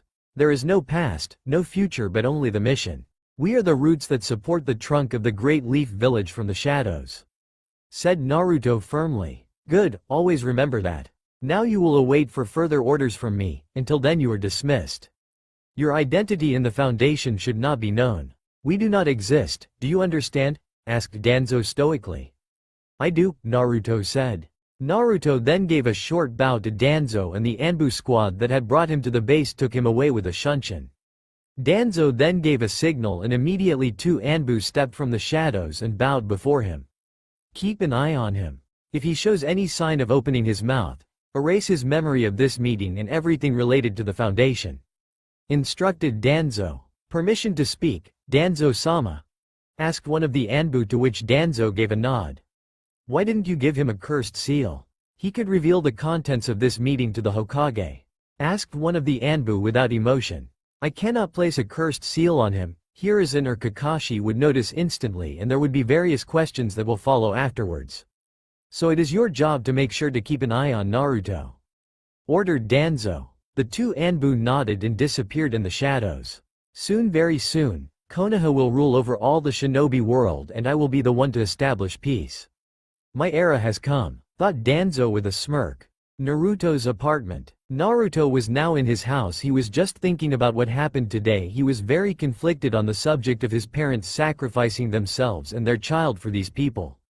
Naruto also respected them immensely because they both lived and dead like a shinobi should, and he also learned that his mother was the previous host of the Kyuubi and was from the Uzumaki clan. Naruto did not know that the Uzumaki were a clan. He also learned that after the destruction of the Uzumaki clan, all the record of Uzumaki was erased because the council thought that it was unnecessary for the upcoming generations to learn about them. And after the destruction of Uzu, which was the homeland of the Uzumaki clan, all the jutsus was sealed away and no one other than a Uzumaki can go there, and they didn't want a Uzumaki getting that much power. That old fool really thinks that I will just play into his game. I don't really care about the village, but if he is offering something I will let him do what he wants, and when the time comes and I end him if he tries anything, thought Naruto with a smirk. He was now gonna play the political game as well. 7 years later. There was a clear night sky over Konoha, the stars twinkling brightly, the crescent moon smiling down at the earth, and the cool breeze drifting through the air, was a sure sign of good fortune for the Hidden Leaf Village. However, on this strand of air, came the scent of foreboding, as a dark figure could be seen leaping across the village rooftops towards the very edge of the village area nearest the mountains. His form silhouetted the sky, but nobody took notice. Even for those walking around the streets thought it was just a bird. The relatively small figure leapt from one roof to another effortlessly, before stopping short of a series of houses bordering a small river weaving through this area. His eyes fell upon the bridge arching over it and, marking the next series of houses carefully, leapt forward, skipping on the bridge's railing and up onto the next series of rows. He traveled for another few hundred meters before becoming perched on the edge of another roof. Hidden away in the shadows, the young figure then glared down towards the entrance of what looked to be an estate built into the cliffside of the Hokage Mountains. The building was nothing too fancy or too dull. It had a nice, wide open garden up front with plenty of foliage, and a perimeter fence surrounding the garden.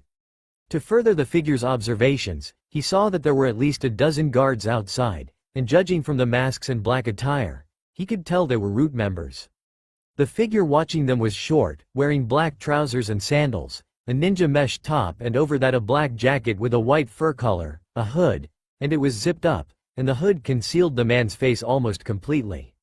Even if the hood were to fall away, it would be useless to see his face, since he was wearing an Anbu mask that was red on one side and white on the other, completely covering his face. He also had a huge scroll tied to his back, and several more slipped into a bandolier he wore around his waist. Furthermore, the man covered his entire outfit with a black cloak. To him, it was the perfect mask for his identity. Looking around where he was crouched, perched on the very edge of the roof, he began taking closer looks at the perimeter defenses and building. He saw from where he sat perched about 500 yards out, that the fence was tagged with paper, indicating that the fence was rigged to detect anyone to set foot across it, and rigged to sound off alarms. He also noticed that the electric wires running into the building had tags hanging from them, as were the poles, and from closer inspection, a lot of the high points that could gain access to the roof of the building were rigged too. After studying the perimeter fencing, he then began to analyze the guards patrolling the area. For several nights now he had been watching the guards move in and out on a regular basis, and had gotten a full report on their activities. After watching for a few minutes, he knew exactly how the schedule would run, and where the holes were. Knowing that this was his only chance to enter the vicinity and escape perfectly without anybody catching him, he knew he couldn't miss this opportunity. After all, this was a particularly important night. Nodding, the boy held his right hand up to his mouth, and from his thumb he bit down on it, drawing blood. Patting his fingertips with it, coating them in red, he placed it on the roof space in front of him, and with a puff of smoke, a small dragon appeared. The summoned animal, quiet, looked around at its summoner and bowed to him. An exchange of silent words engaged them, with the figure reaching into his pouch behind him and pulled out a paper tag. Slapping it onto the stomach of the falcon, he then bid it to be on its way, knowing it knew what to do. The dragon bowed and then took off, taking flight over the establishment. It swooped right over the fence, seeing that it didn't set off any alarms, before taking flight higher into the sky. Hovering near the most foliated areas, it let out a quick screech. The young male waiting on the rooftops nodded and, forming a hand sign, disappeared with a puff of smoke. A split second later, another puff of smoke appeared, not on the roof, but under the very seal that was placed on the airborne falcon. The young assassin appeared out of the smoke, free falling and performing a few flips, before diving straight into the waiting bushes below. A pair of guards closed the entrance of the gate, caught wind of the rustling in the bushes to their left and glanced at each other. "Go check that out," one of the masked root guards said. His partner nodded and walked over, drawing his sword from his sheath behind him. The dispatched guard disappeared into the darkness of the edge of the garden, stepping out of the light of the lamps and out of his partner's sight. Reaching the source of the supposed rustling, the root ninja then began to probe the bushes one after the other. He forced aside vines and cut away at the branches obscuring his view, looking around through the dark and thick undergrowth for any signs of life. It was then, just as he was leaning in to take a closer look at a peculiar-looking flower, it suddenly shot out at him with a hand, striking at his neck and pulling him in sharply and soundlessly. The only sound was the rustling of more bushes. The guard's comrade standing at the gate looked over when he heard the sudden sharp rustle of bushes and stepped forward. Unable to see anything, the guard then called for backup. 3 more showed up, and he pointed towards the bushes and trees. "Go find Eagle. We might have a situation." The guards nodded and drew their swords, rushing into the bushes. The guard watched from the sidelines through the dark, listening and watching for any signs of life. It was then, out of the darkness, he heard a light clang of a blade and suddenly a grunt, signaling trouble. The root guard stepped back and drew his sword out. He reached up to his headpiece and growled, "Blast it!" But before he could do anything else, a shuriken shot out of nowhere, and knocked his headpiece clear out of his ear, at the same time scarring his mask. He grunted in shock and was about to shout out for help, but was silenced. All he heard was a thud and his vision go blurry, and he felt a seeping, warm sensation escaping his neck.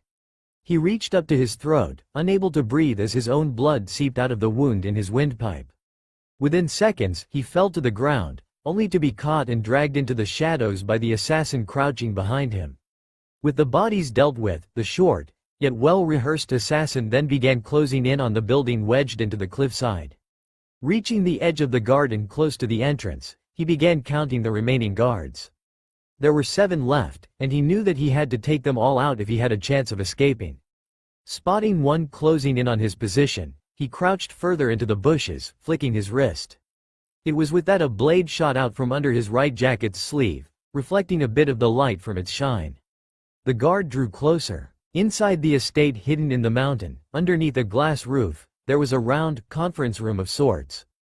The room consisted of a red and green trademark design, with large pillars, 3 floors with walkways visible, and on the ground floor, an oak-made, large round table with 12 seats. Most of these seats were empty, and the number of guards there were numbered to around 13 at the most, plenty enough for the 3 figures sitting at this round table.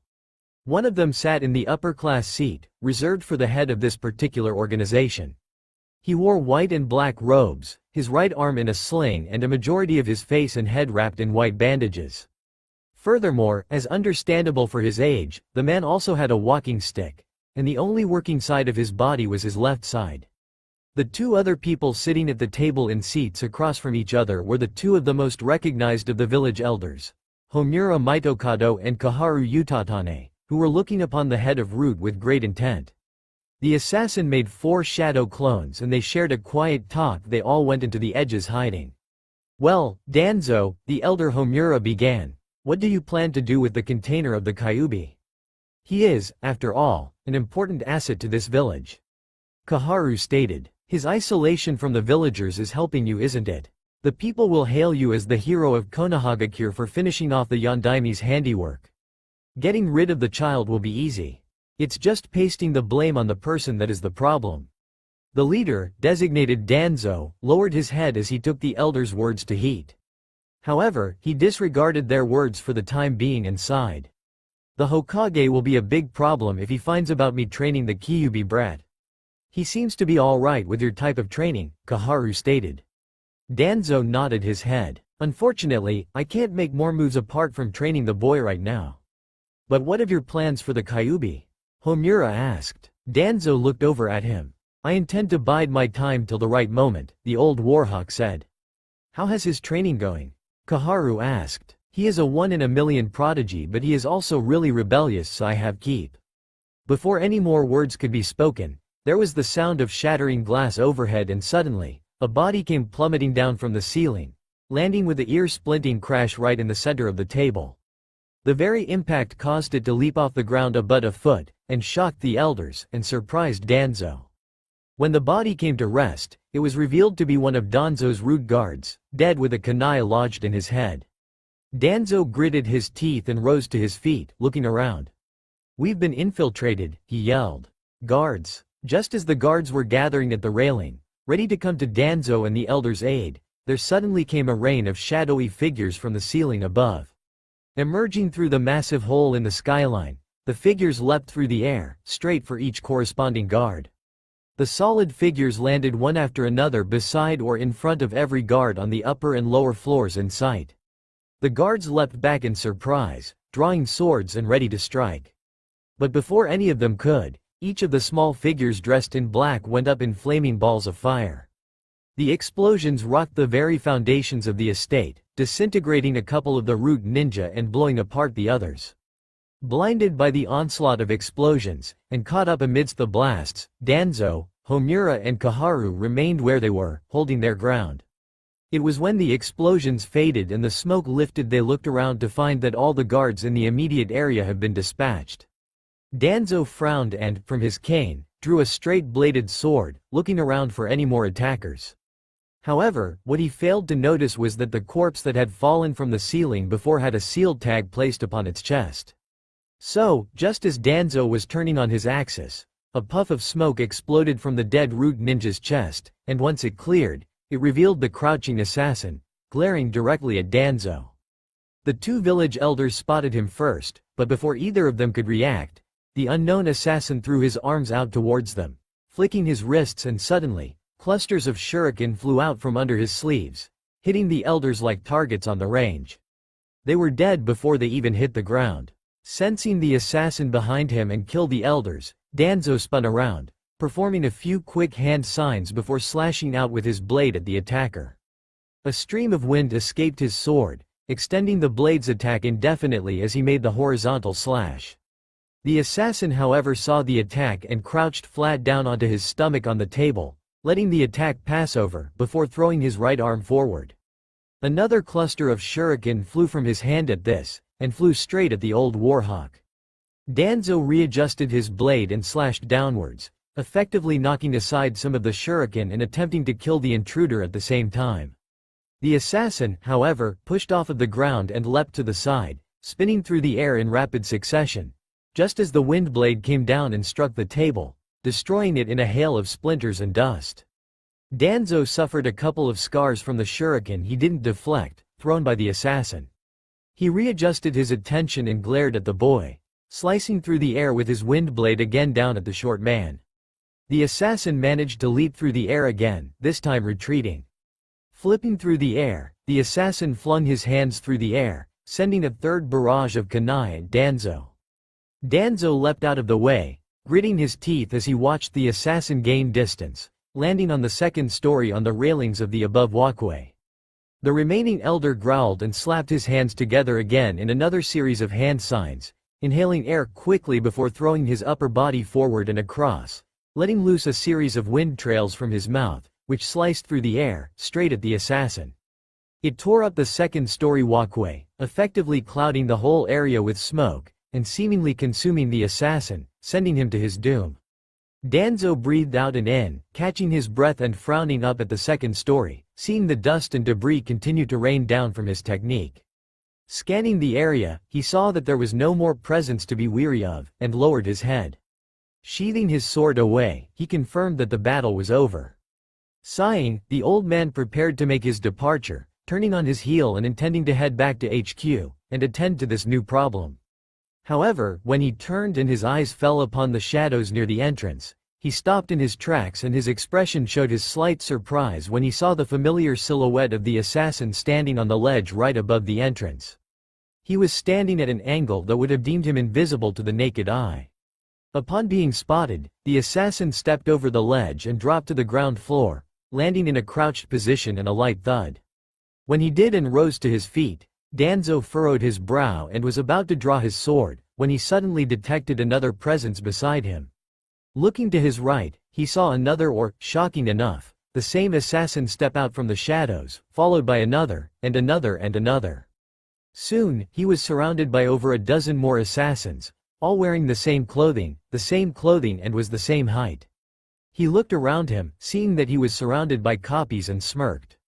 He adjusted his grip on his sword. Nothing more than shadow clones. In a swift, lightning-fast movement that was impossible for a man of his age to perform, Danzo spun on his heel and drew his sword, a loud whip crack of wind sounding and ripped through the air, striking many of the clones and wiping them out. They all perished in puffs of white smoke as the trail of wind emerging from the swords slashed through the air and cut through them one after the other. Stopping mid-spin, Danzo once again adjusted grip and performed several hand signs. Once completed, he spun around fully, slashing his sword across and effectively scarring the inside of the building, and killing the rest of the clones with a final wind slice. They all went up in puffs of smoke, with an explosion of debris to follow from the old man's attack. "You'll have to do better than that to defeat me, assassin," Danzo called out, straightening his stance and looking back towards the entrance, only to find that his opponent had vanished. He looked around, trying with difficulty to try and find his attacker. "I've braved many conflicts in many countries over my years as a ninja of Konoha, and have learned many techniques. It'll take more than a clone jutsu to get the better of me." It was then, when the dust cleared again, that Danzo was faced again with another onslaught of clones emerging from the shadows, only the numbers have beyond doubled. Surrounding him on all levels of the building, Danzo saw hundreds of clones standing, perched or sitting around him casually. He was surrounded, and effectively closed in by a mass shadow clone technique, which made him raise his eyebrows in surprise. "Mass shadow clone jutsu he curiously stated, looking around. "Well, 1,000 more just isn't going to cut it." Slowly raising his sword-wielding arm up and, with the pommel of his sword's handle, pushed up one of the many bandages covering his hidden eye, Danzo revealed his secret weapon. It was underneath the bandages he concealed a 3-tomoed Sharingan, immediately setting it to glare directly at the masses of clones surrounding him. "Very well then, Performing a brief variety of more hand signs, Danzo then took in a deep breath and, with one swift movement, threw his upper body forward once again. Fire style. Grand fireball technique. The next attack left his lips with a loud boom and a rush of hot air. In merely a few seconds, a massive ball of flames escaped his lungs and quickly spread throughout the room. The old war hawk himself guided the technique, sending it spreading into the masses of clones, obliterating one after the other, and directing the flames in every possible angle. From here, he performed another variety of hand signs and, increasing his range, spun around and performed yet another fire-style technique in a blink of an eye. Fire style. Phoenix flower technique. Danzo shouted, smaller balls of fire shooting out from his lips this time, targeting individual groups of shadow clones one after another, sending them into oblivion like the rest of them. He kept spitting out fireball techniques one after another with absolute precision, eventually coming down to one last assassin standing by the entrance. For this last one, he directed one last grand fireball technique, only to have the assassin raise his right hand and produce what appeared to be a glowing ball of blue chakra. The swirling ball struck the fireball technique head-on, and dispersed it in a blink of an eye. As the flames dispersed, Danzo saw that the last assassin was still alive, and easily assumed that it was the real one. In their wake they had completely destroyed the conference hall, burning walls and scarring the entire room. The entire structure was left crumbling and ablaze amidst the destruction. It was a miracle this place was still standing. Danzo smiled, seeing his opponent still alive. He clapped his hands together slowly. Oh, exceptional, absolutely exceptional skill for a common assassin. But you look familiar, Danzo exclaimed in his stoic voice, showing no hint of emotion whatsoever. He lowered his hands, watching as the assassin stepped forward a bit from the shadows. I appraise your abilities to manipulate chakras so well. You truly are something more? The assassin flicked his left and right wrists, two short blades suddenly shooting forth from under his sleeves at the wrists with audible slicing sounds. Clenching his fists, the young male slowly proceeded to continue forward, intent on finishing the old man once and for all. All the while, he listened to him talk. You've coordinated your techniques well. Skill like that would be very useful en route, Danzo stated, lowering his head a little. How would you like to join me, assassin? Together you and I will be able to take Konohagakure from the Hokage, and make this village a better, safer, and more just society? I can make you a viable asset of my organization. The assassin stopped in his tracks, looking up and taking a closer look at his opponent. Considering his observations quickly, he then stepped back into the shadows. No? Then perhaps a deal then? Name you price, Danzo offered. Frowning, the assassin flicked his wrists again, his blades retracting. This sight made Danzo smile, but it struck him a little curious as he watched the short figure reach for his right sleeve and adjust something concealed underneath it. But it looked as though he was just fixing his sleeve and nothing more. I can give you anything you want? Maybe offer you some suitable accommodations, or a certain amount of ryu? Just name it. Stepping forward, the boy raised his right arm upwards towards Danzo and with his left, gripped the trigger hidden underneath his sleeve with his finger. Suddenly, with a pull of that trigger, the barrel now protruding from under his sleeve went off with a loud bang that ricocheted around the hall. Danzo let out a loud oof of discomfort and staggered back as the air was knocked out of him. With his steps of agony, the man looked down at his stomach to see that the assassin had unexpectedly fired with some sort of device a kunai at an extremely high velocity. It had impaled him straight in the stomach, with blood already beginning to seep out. There is one thing I learned from you is Danzo never trust anyone in this world. Without knowing exactly what the assassin had used to hit him, the war hawk collapsed to the ground with a loud thud. He was dead within seconds, his cane and sword clattering to the floor, joining him. The assassin lowered his arm, content with his job and adjusting his sleeve to cover his kunai gauntlet. With a frown, he walked forward, coming to stand next to Danzo's lifeless corpse. No lingering shred of pity or any signs of emotions could be seen on him, mostly due to the mask, but his body didn't rattle or tremble at all. The assassin just stood silently and glared down at the old man. Shifting a little, the short man glanced down at his shoulder, where he saw a trickle of blood escape a tear in his coat. He ran a thumb over it, and found that he had been cut by Danzo's air release technique. The jutsu had left quite a gash in his side, but it was to be of no consequence. Ignoring it for now, the assassin turned back to his kill. Without hesitation, he rolled the old man over, seeing his Sharingan lying still in its socket. Proceeding to extract it, the young assassin knelt down and simply took the Sharingan from its user. It wasn't messy, it was just a clean push and pull. He placed the eyeball into a water flask from his pocket and sealed it. Afterwards, he then took the old man's cane and, sheathing it onto his back, and pocketing the Sharingan, turned on his heel and began to leave. However, the assassin did not forget to clean up the mess he had made, and tossed a kunai with an explosive tag attached to it straight up into the ceiling.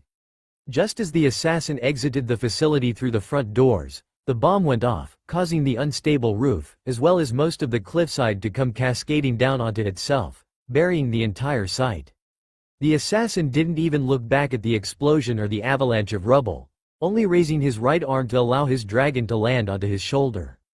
He pets it in congratulations, and allowed him to fly off, freeing him for a job well done. He had put a silencing seal around the area so no one could hear him. Just another day at work. Naruto was currently sitting in the Hokage office. He wanted to discuss somethings with the old man. "Old man, I want to graduate from the academy right now. They have nothing else to teach me besides Kakashi-sensei already told you about my training. I can take down half of the Junin here," Naruto said while staring at the old man.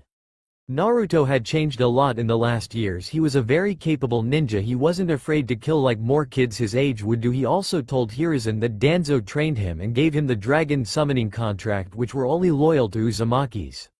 "And besides, when I become a ninja I will be directly under you and the civil council will not have any power over me," Naruto said. "I accept. Take this headband and your sensei will be waiting for you tomorrow at Training Ground 7. Good luck," Hiruzen said while giving the boy a full black Konoha headband. "And by the way, happy birthday. Accept this as a gift," the old man said while giving the boy a smile. "Thanks Gigi," Naruto said with a smile and vanished in a black cloud. "Neko, Hokage said while calling for his Anbu. "Yes Hokage-sama, call Makoto Uchiha and Itagami Uchiha right now," third said, and Neko disappeared. Next day, Naruto arrived at Training Ground 7. He saw no one there. He decided to work on his chakra control. Despite him training on it, he always had a problem with it. He knew the basics, but he wanted it to be perfect as well. Suddenly he saw two people standing in front of him. One was a woman who was wearing a Junin attire. She had black hair and coal-black eyes, and next to the woman a girl who was around his age. She looked like the exact copy of the woman next to her. She wore a standard Uchiha attire. "It's really nice to see you again after so long, Naruto-kun," the elderly woman said with a smile. "It's nice to see you again, Naruto-san," Itagami said with a small smile. "It's really nice to see you again, Makoto-san and Itagami-san," Naruto said also with small smile. "Don't call me Makoto-san, call me Sensei or Oba-chan or just Makoto," Makoto said a bit excited. "Sensei would be just fine," Naruto said. "Alright, since we don't know much about you, how about you introduce yourself," Makoto said. "My name is Uzumaki Naruto. My likes are. My dislikes are when the black cat crosses my path, so I have to take the long way around. My hobbies are getting lost on the path of life, and my dream is haven't thought about it," Naruto said. Throughout the years he has adopted a lot of things from Kakashi. "Well, that wasn't much, but I am Uchiha Makoto. My likes are my little Ida-chan and my little Sasu-chan. My dislikes are arrogant people. My hobbies, I had a lot, and my dream is to have a lot of grandchildren," Makoto said while looking at Itagami while saying the last part. "Mother, I am 13 and Sasuke is 8, so it wouldn't be happening anytime soon." Coming back to the topic, my name is Uchiha Itagami. My likes are my family. My dislikes, I have a lot, and my dreams, I don't have any," Itagami said. "Alright, so in the regular team exam you have to take the bells to pass and that, but since you two are my only students we are already a team, but I still have to test you two and examine your level," Makoto said. Both Itagami and Naruto stood up and start warming up. After seeing this, Makoto smirked. "Looks like you both are ready." "We are, sensei," both said together. Naruto pulled out two kunai and Itagami activated her 3 Tomio Sharingan to show that they were ready. 3, 2, 1 start. As soon as Makoto said that, Naruto rushed towards her. Clashing with her, she saw Naruto throw a kunai in the air and Itagami grabbed it and slashed downwards, which Makoto dodged while smirking, being impressed with the teamwork even though they didn't have enough time to come up with a strategy. Looks like it's time to get serious, Makoto thought as she activated her fully matured Sharingan. So she is taking it seriously now, Naruto thought with a smirk. He rushed towards her and started taijutsu spar with her. Damn, she is countering my every move, looks like I have to take it up a notch. Naruto thought and activated his left eye, which shocked Makoto. Sensei, how about a ninjutsu test? Naruto said and went through hand signs which Makoto copied. Fire style. Fireball jutsu. Both launched the fireball towards each other, but Makoto felt something wrong. The whole force of the fireball was rushing towards her, even her own fireball. She dodged the attack and didn't notice Itagami, who landed a kick on her, sending her back. How did he use my fireball against me? Makoto thought, but she still had a smirk on her face. This was the most fun she had in a long time. Naruto didn't give her time to recover and rushed towards her and went through hand signs, lightning style. Electromagnetic spear. The lightning spear rushed towards Makoto, who changed her position with a log. As soon as Makoto switched with the log, Itagami launched a fireball towards her. She also shot a fireball towards her. She was overpowering Itagami's fireball. Then she sensed chakra being gathered up. As soon as she looked at the direction, she saw a earth spear in front of her. She dodged it and found Naruto with a smirk. You know, Sensei, I read about you, Uchiha Makoto Konoha's fire mistress rank A. You were a famous ninja before all of this, Naruto said. I am happy that my student thinks of me that way, but I have become rusty throughout the years, but I am returning back to form, Makoto said, remembering after marrying Fugaku she became a housewife until the death of her best friend. She decided to train and try helping her son in any way possible. I think we must end this. As soon as Makoto said that, she trapped Naruto in a genjutsu, ninja art. Held chains. Naruto saw himself being held with chains and saw Makoto in front of him. It's over, Naruto-kun. She missed Naruto's smirk, but a second later she was held by the chains and she was shocked. How did he? Maybe it's because of his special eye, Makoto thought. Do you give up, Sensei? Yes, I do, Makoto said, not wanting to continue with the test. Naruto released the genjutsu and deactivated his eye. He saw Itagami giving him a curious look. Sensei looks like me and Itagami-san won, Naruto said as he helped Makoto to her feet. More like you won, Naruto-san. I barely did anything, Itagami said, kinda disappointing at herself. She wanted to participate more, but she also wanted to see Naruto's skill level. Well, you did win. Can I ask you about something, Naruto-kun? Makoto said. Go on, Sensei. What does your left eye do? I noticed it reflected my genjutsu on myself, and same with the fireball, Makoto said. It is one of my abilities, Sensei. Can you tell me more about your eye, Naruto-kun? Alright, since there's no hiding it from you too, my eye can reflect any ninjutsu or genjutsu attack, and I only know one other, Naruto told them. What's that? Makoto asked with curiosity. I could control the person's blood flow, Naruto said. So what's the name of your dojutsu, Naruto-san? Itagami asked. She was a former Anbu before Hiruzen put her in the team with Naruto and her mother. I haven't thought of it yet, but how about Kakugan? Naoto said. Kakugan the Shining Eye, that's a pretty interesting name, Naruto-kun. Well, we will be meeting at 7 in the morning and taking some missions. Go rest up, Makoto said as all three of them vanished. Naruto's POV. Naruto was walking to his house, then suddenly a Anbu was in front of him and he recognized her, Neiko, or I should say Yugo. Sensei, what happened? Naruto said with a small smile. I would prefer if you don't say my name in public. Naruto-kun, Hokage-sama is calling you and I am here to get you, Neiko said with a smile under her mask. She had been Naruto's teacher in Kenjutsu. I am flattered, Sensei, Naruto said with a bow. Don't act, we have to go, Neiko said as she placed a hand on Naruto's shoulder and teleported to the council chamber. You rang? Naruto asked with a blank look. You will show respect to this council boy, an old civilian member said, glaring crossly at the boy. You'll have my respect when you earn it, you rotting bag of bones, Naruto said, crossing his arms. The shinobi clan heads stifled a few laughs while the civilian council glared at him. You insolent little, another civilian started, but Naruto cut her off. Is the reason you called me here important? Because this had better not be a waste of my time, Naruto said, since I was in the middle of something important. Yes, Sarutobi said. The council has called you down here to evaluate your abilities as a ninja through physical and mental examination. Naruto groaned in his head. He knew that the council had this rigged so that Naruto wouldn't become a ninja. Fine, Naruto said. Where do I start? There is a medical room down the hall. Your examiner will be waiting, Shibi Aburame said. Naruto nodded at the man and left the room. As he did, a few of the shinobi clan members could have sworn that they saw a young Yunem. They were so different but so alike at the same time. Naruto walked down the hall and found medical room. He walked in and saw a familiar person. "Hello, so can we get this over with?" Naruto said, making the person jump. "Yes," the nurse said, "strip down to your underwear so we can get started." Naruto did as she said. The nurse was turned around at the moment to get her clipboard so she could take the examination. When she turned around, she pulled a Hinata and turned bright red. Naruto was down to his boxers and he had developed quite a bit of muscle due to all his training. She looked him over. Wow, she thought. She managed to hide her blush as she went through the rest of the examination. At the end, she took a picture while Naruto was still in his boxers. Naruto just shook his head, put on his clothes and walked out of the room back to the council chamber. She went with him so she could tell the council her examination results.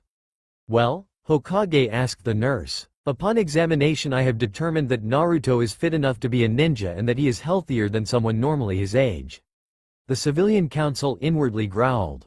They had paid the nurse so that she would say Naruto wasn't good enough to be a ninja. They decided to bring out the next part of their plan, the mental exam. Inoichi walked up and told Naruto to sit down. Naruto sat down and Inoichi sat down in a chair across from him.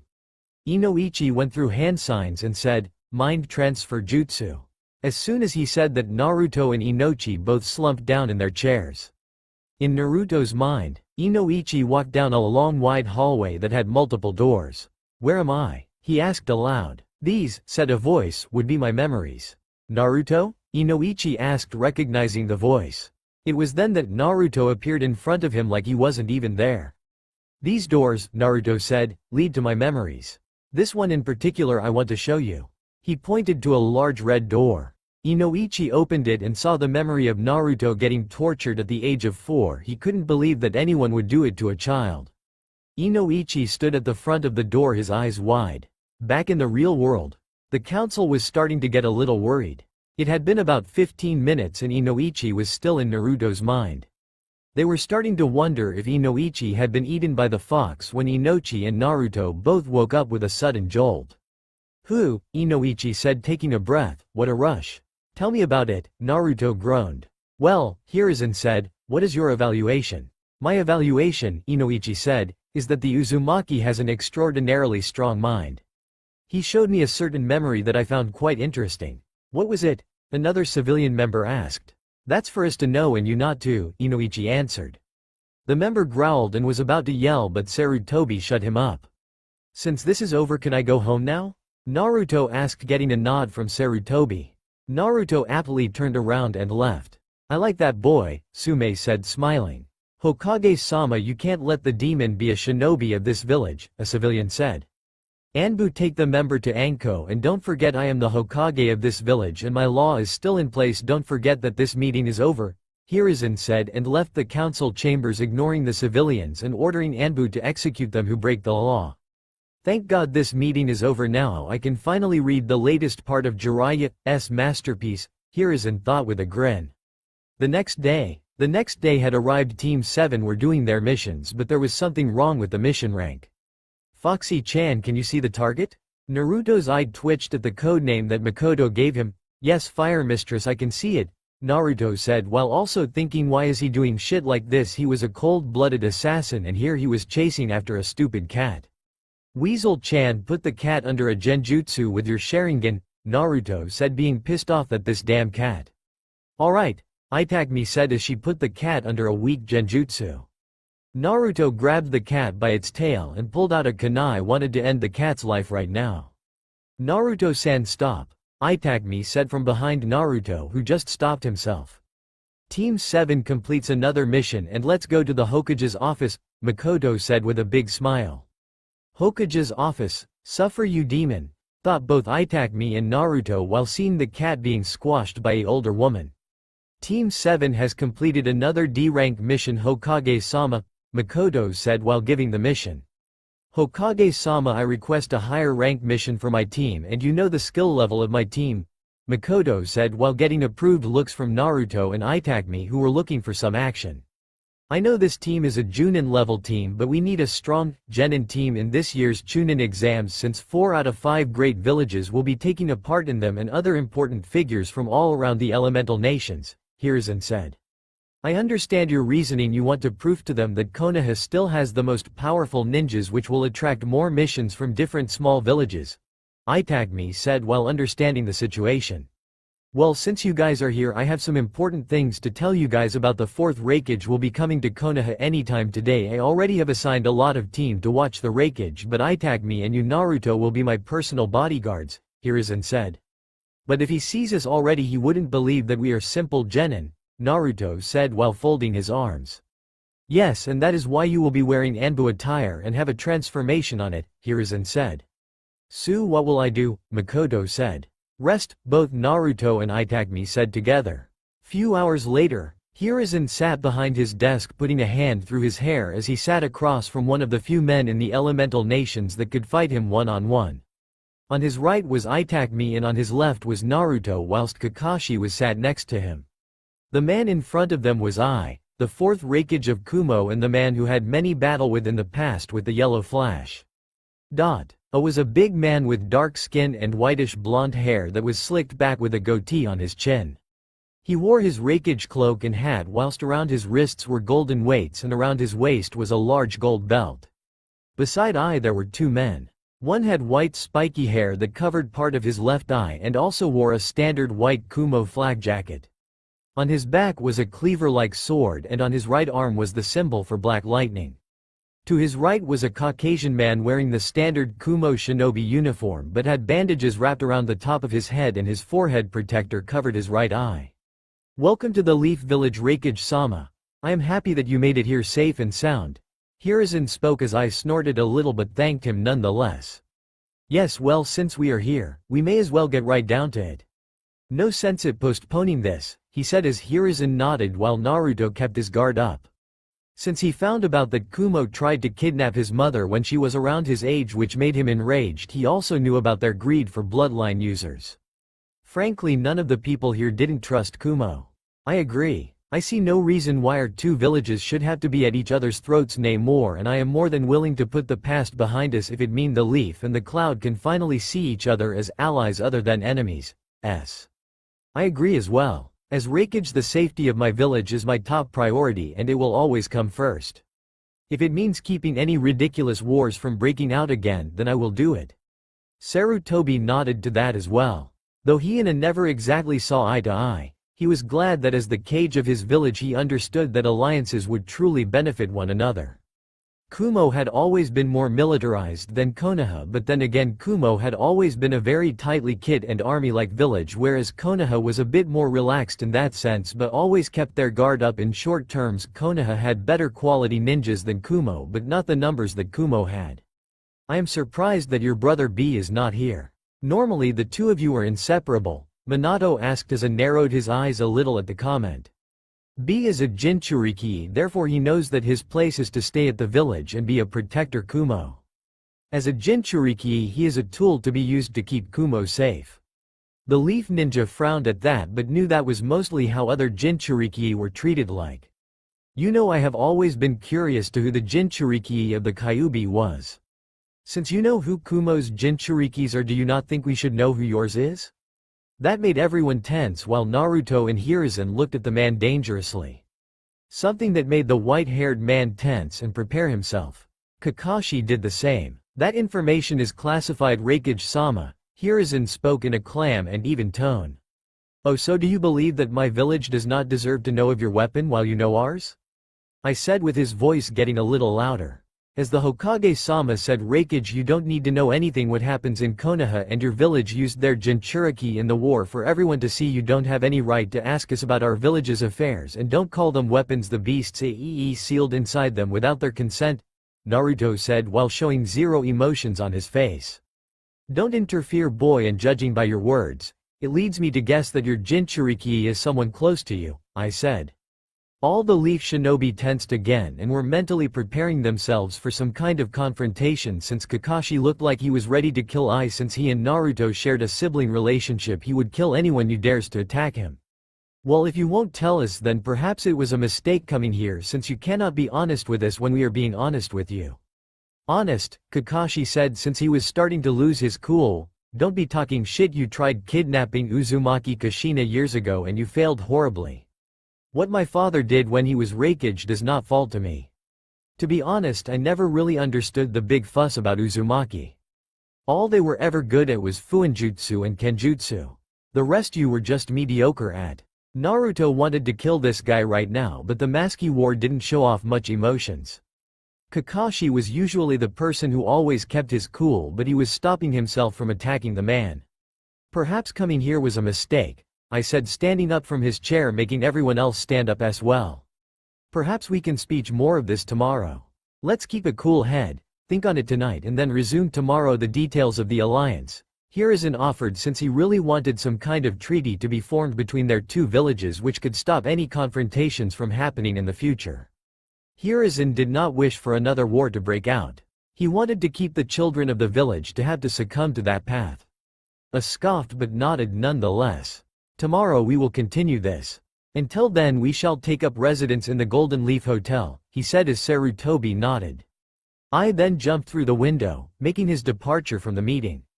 The white-haired man sighed before giving Hiruzen a small smile. Sorry about the window. It's okay. We know of a few people who tend to not use doors, the third said, remembering Jiraiya. The white-haired man nodded and walked out through the door with the other man following behind him. When the door closes, everyone breathed easily despite how badly the meeting went. Konoha main town, that would have gone way better, Itakmi said as she and Naroro sat at a poke stand. But that would have gone was worse, Naruto said, and getting a nod from Itakmi. I couldn't agree more. Naruto saw a shadowy figure jumping out rooftop to rooftop. Naruto and both decided to go after the figure. Who do you think it may be? Itakmi asked as she and Naruto hid in the shadows. One of the Kumo shinobi, he said, already putting Itakmi on alert. He not at the hotel with the others. He over by the Hyuga compound. Naruto said as he had left a shadow clone as the hotel manager which didn't saw all the Kumo shinobi. How did you get this information? Itakmi asked, a bit curious.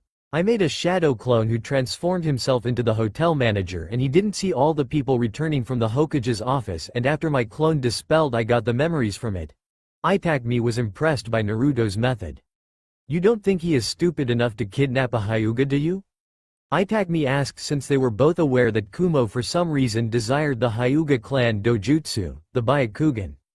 Kumo have always been power greedy, he said as the two nodded and headed towards the Hyuga compound. It only took a few minutes before they arrived on one of the buildings opposite the Hyuga compound, and Naruto immediately began scanning the area for the Kumo shinobi he could sense. After a moment of search, he saw a black-clad figure against one of the outer walls, showing it to be the Kumo shinobi with the forehead protector covering his right eye. In his right arm their eyes widened when they saw the Hyuga heiress, Hinata Hyuga, unconscious in his left arm. Go inform the Hokage right now, Naruto said as he made a shadow clone which went towards the Hokage. All the clan heads are at that gathering. He knew the head of the Hyuga clan would not be here, Itakmi said as Naruto nodded. We have to buy some time. We can't kill him unfortunately because we need proof. Naruto and Itakmi took a deep breath, knowing this could go very badly, but they were shinobi of the lead now and it was their duty to protect the people who live there. This could even spark a war between the two villages. As the Kumo shinobi was about to move, both Itakmi and Naruto threw shuriken towards him. The Kumo shinobi sensed them coming and dodged out the way and landed a little to his left. He looked to his left and his eyes widened. He saw the white-haired boy from earlier and the black-haired girl as well. He expressed interest in the black sword for a moment before he grabbed a kunai from his right pocket and blocked the strike, though buckled a little from the strength of the blade, and saw his kunai crack in a few places. However, when he blocked and focused on Naruto, Itakmi appeared to the side and grabbed Hinata from the man's grasp. They both heard the man curse loudly as Itakmi jumped away as fast as he could, with Naruto doing the same. They regrouped with each other while protecting Hinata. Give me the girl, brats. You don't want to piss me off, he said, taunting them. We are shinobi of the leaf. We will not let you kidnap one of our own, Naruto said. The man laughed before making a few hand seals. Let's see if the you brats can live up to what you claim, he said. Lightning style. Electric wire. A thin wire of lightning erupted from his midsection and shot all around him and toward Naruto and Itagami, aiming for their stomach as if wanting to bisect them. Damn it, he isn't any ordinary Junin, he reminds me of someone, Naruto thought. As he jumped in the air while Itagami managed to jump just before the man performed the jutsu. When Naruto looked at Itagami, he saw red and 3 tomos in each eye. Sharingan, he believed Itagami used it to predict the man's movement. As they jumped, the Kumo appeared in front of Naruto and kicked him and knocked him to the ground. He did the same to Itagami, but with the Sharingan activated, Itagami managed to dodge the swipes and kicked them and was giving him but could not attack due to having Hinata still in his arms. Itagami gritted her teeth a little since he could not fight back, but then heard Naruto's voice. Water style.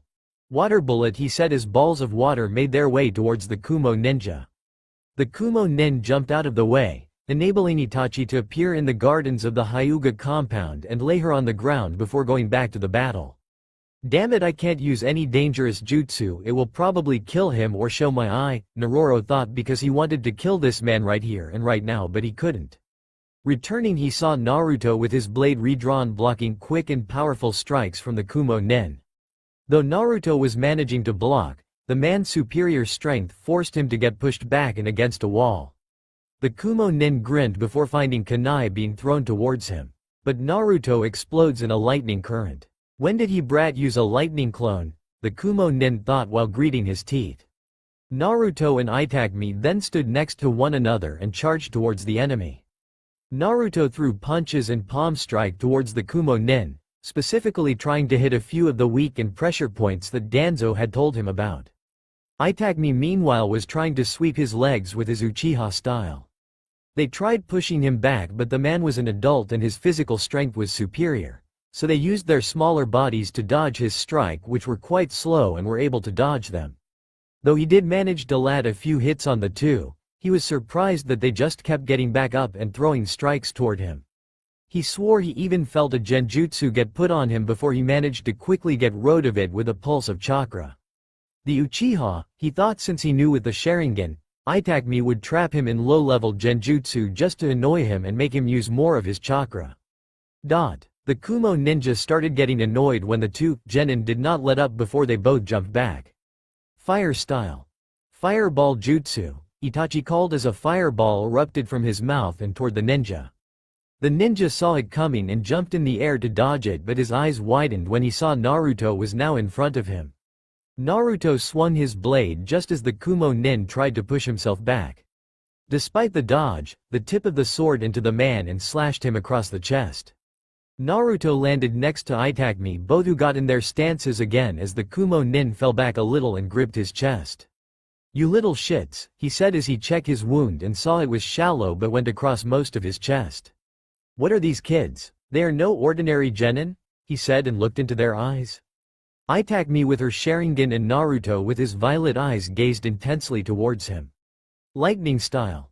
Lightning spear, he said as his two hands surged with lightning and put them together. He did not realize that Itagami had just coped his jutsu when he saw the hand signs. Just as the attack was about to be sent off, another strong chakra signature appeared around them and a blur shot out from the Hyuga compound and struck the Kumo ninja in the chest. 8 trigrams. 32 palms. The Hyuga cried out as he struck the Kumo nin 32 times in the chest. When it was over, Naruto and Itagami watched as the man stumbled back a little before blood spurted out of his mouth. His eyes rolled into the back of his head and dropped to the ground dead. They looked at the Hyuga and saw he looked just like the clan head Hiashi, making them realize he was Hisashi Hyuga, the younger twin brother of Hiashi Hyuga. Hisashi glared at the fallen man before he made his way over to the two boys and gave them a bow. "Thank you for protecting Lady Hinata." They were about to respond before Naruto felt a large mass of multiple chakras appeared. From their right they looked over and watched as Hiruzen, Makoto, Kakashi and the clan heads appeared along with a few Anbu. Naru-kun Itak-chan. Naruto and Itagami winced a little when they heard Makoto's voices and quickly found themselves. Makoto, who began to threat and check them over. Both saw the bruises that were beginning to form on their faces and glared towards the fallen shinobi. Kakashi nodded and joined Hiruzen, who was speaking to Hisashi with the others, while Makoto hung back with Naruto and Itagami. Naruto watched as Itakami went a little red with Makoto still checking him over and was planting kisses on her. Shaking his head a little, Naruto began to walk away and just made his way home while Itakami gave him a sad glance while Makoto just wondered what had him so down. Must be nice going home to someone, Naruto thought with a sad smile. Naruto, please come here for a moment, Makoto said. What is it, sensei? Naruto asked with a raised eyebrow and walks towards her. When Naruto reached her, she matched Naruto's height and gave him a hug, which kinda shocked Naruto. Naruto-kun, don't be sad, I know that your life is hard, but don't worry, you will always have me and Itakami by your side, and don't be afraid to tell me anything. I would like you to join me and Itakami for dinner, Makoto said while giving Naruto a hug. Naruto didn't know what to say. This woman that he only knew for a couple of weeks had been so nice, but why? There must be a reason. I don't want to be a bother, sensei, and I have noticed that my presence isn't that much needed for your family, Naruto said. I insist, and I think you might be forgetting something, that I am the actual clan head, not my husband. He is just the head of the police force, Makoto said while knowing why her husband had a distaste towards Naruto.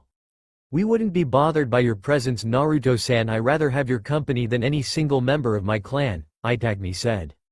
But no buts, young man, you're coming and that's final, Makoto said. I guess there's no point in arguing, Naruto said. Uchiha clan compound. Naruto sat in front of Uchiha Fugaku. He could tell that the man didn't like him, but he just couldn't put a finger on it. Little Sasuke sat right beside him and kept asking him to show him how to do cool jutsus. Sasuke, this isn't the time, maybe later, Naruto said while Sasuke just pouted. Ah, don't worry, Sasuke-chan, tomorrow I will teach you a new jutsu, Itakami said, to which Sasuke smiled brightly and Fugaku just snorted. What is it, father? Sasuke asked while his father looked at him. I am just disappointed in you, Sasuke. You are 8 and could not even master one simple fire-style jutsu, Fugaku said mockingly, and Sasuke just put his head down. How could you even say without seeing what he can do, Uchiha-sama? Naruto said mockingly as well while giving Fugaku a glare. Don't get out of your place, boy, Fugaku said while releasing a bit of his ki towards Naruto, who just smirked. And here I thought Uchiha clan head would be strong, and I guess Minato Namikaze was the correct choice for the 4th Hokage, Naruto said with a smirk. He knew all the right buttons to press. Everyone in the room felt the bloodlust which Fugaku sent towards Naruto, who smirked. Meet me outside in 5 minutes, Fugaku said as he disappeared out of the house. Now this will be fun, Naruto said and disappeared in a lightning body flicker. Itakami, let's go before anything get out of hand, and Sasuke-chan, stay at home, Makoto said as she and Itakami also went after Naruto. Fugaku was standing in the Uchiha clan training ground, pissed. He was the clan head of the strongest clan of Konoha, and this boy was disrespecting him. He would make that boy pay. He saw a black smoke in front of him materializing and saw the boy with a blank look. Let's not waste any more time and get this started. I don't want to waste time on a genin, Fugaku said. And here I thought you would never underestimate someone since you were an experienced shinobi, Naruto said with a smirk. It's about time you learn your place, Uzumaki, Fugaku said angrily and rushed towards Naruto. Should we stop it, mother? Itakami said while seeing her father pissed. No, it's about time Fugaku learns his place. He has grown really cocky, and Naruto, who is a mere genin, would be the best to do it, Makoto said. She knew that Fugaku had grown really cocky after Minato's death, believing he was gonna be named the 5th Hokage. Naruto saw Fugaku rushing towards him. He pulled out 2 kunai and slashed at Fugaku, who activated his Sharingan and dodged the slashes and punched Naruto, who took a couple of steps back and then disappeared with black smoke and started materializing behind Fugaku. Let's take it up a notch, Naruto said and threw kunais all over training ground. Why is he no way? There's absolutely no way. Fugaku thought he knew a person using his trademark jutsu same way. What happened? Remembering something, Naruto said and kicked Fugaku back, who just rushed towards Naruto blindly, who just substituted with a kunai. He recreated Minato's jutsu in a way. Instead of teleporting to the kunai, he is replacing himself with a kunai. He truly is a genius, Makoto thought with a smile. Mother, what happened to father? He is just rushing in blindly, Itakami said while observing her father's movement. He was fighting like a genin and Naruto looked like an experienced junin. Call it a nostalgia, Makoto said with a smirk. Itakami nodded and watched the fight. Naruto was just teleporting all around the place. He was suddenly grabbed by the neck by Fugaku. What happened? Ready to give up, Fugaku said with a smirk. Suddenly the Naruto he was holding exploded in a lightning current which shocked Fugaku, who was on his knees. That damn brat, Fugaku thought. He suddenly felt all of his chakra disappearing. What's happening? Fugaku thought before being unconscious. Chakra suppression seal successful, Naruto said as he saw Fugaku dropped on the floor unconscious. Naruto heard clapping. He turned around to see Makoto smiling at him. He was kinda confused at her gesture. He thought it would be the exact opposite reaction. That was a impressive show, Naruto-kun. You took advantage of Fugaku's arrogance and made him look like a genin. Well done, Makoto said as she made a clone to pick up Fugaku and take his body home. Thank you for the compliments, sensei, but I expected a totally opposite reaction from you, Naruto said. Well, during your guys' brawl me and mother enjoyed the match and you really used some interesting techniques, Naruto-san, Itakami said, being clearly impressed with the fight. Well, since I didn't finish making dinner I will go back home. You two go on a little date, Makoto said with a smirk and vanished. So where would you like to go to eat? Naruto asked. Usually I would have said poke, but since it's time for dinner I would suggest something proper to eat, Itakami said. Then I got somewhere in mind, Naruto said with a smile. Where? Ichikaku ramen later. Naruto and Itakami went to Naruto's favorite spot to eat, which was of course Ichikaku ramen. The old man and Ayame saw Naruto with a girl, which was a pretty rare occasion. So Naruto-kun, who is your little date here? Ayame said with a smirk. She expected two teenagers with red faces, but all she got was two people with blank expressions devoid of any emotion. Ayame ne-chan, she is my teammate Itakami-san, and Itakami-san, this is Ayame, she is like a big sister to me, Naruto said with the same blank expression. Nice to meet you, Ayame-san. I am Uchiha Itakami, Itakami said. Naruto, out of millions of girls in the world, how did you find someone just like you? Ayame said. I don't know what you meant, but I will have the Naruto special, Naruto said. I will have the same thing as well, Itakami said. Two Naruto special coming right up, Ayame said and went on making the ramen. You must be regular customer to have a whole dish named after yourself, Itakami said with a little smile. You could say that as soon as I could walk. I have been introduced to Ichikaku ramen and I have been a pretty regular customer, Naruto said with a smile. Since we are gonna be in a team I think you must know my strengths and weaknesses, Itakami said.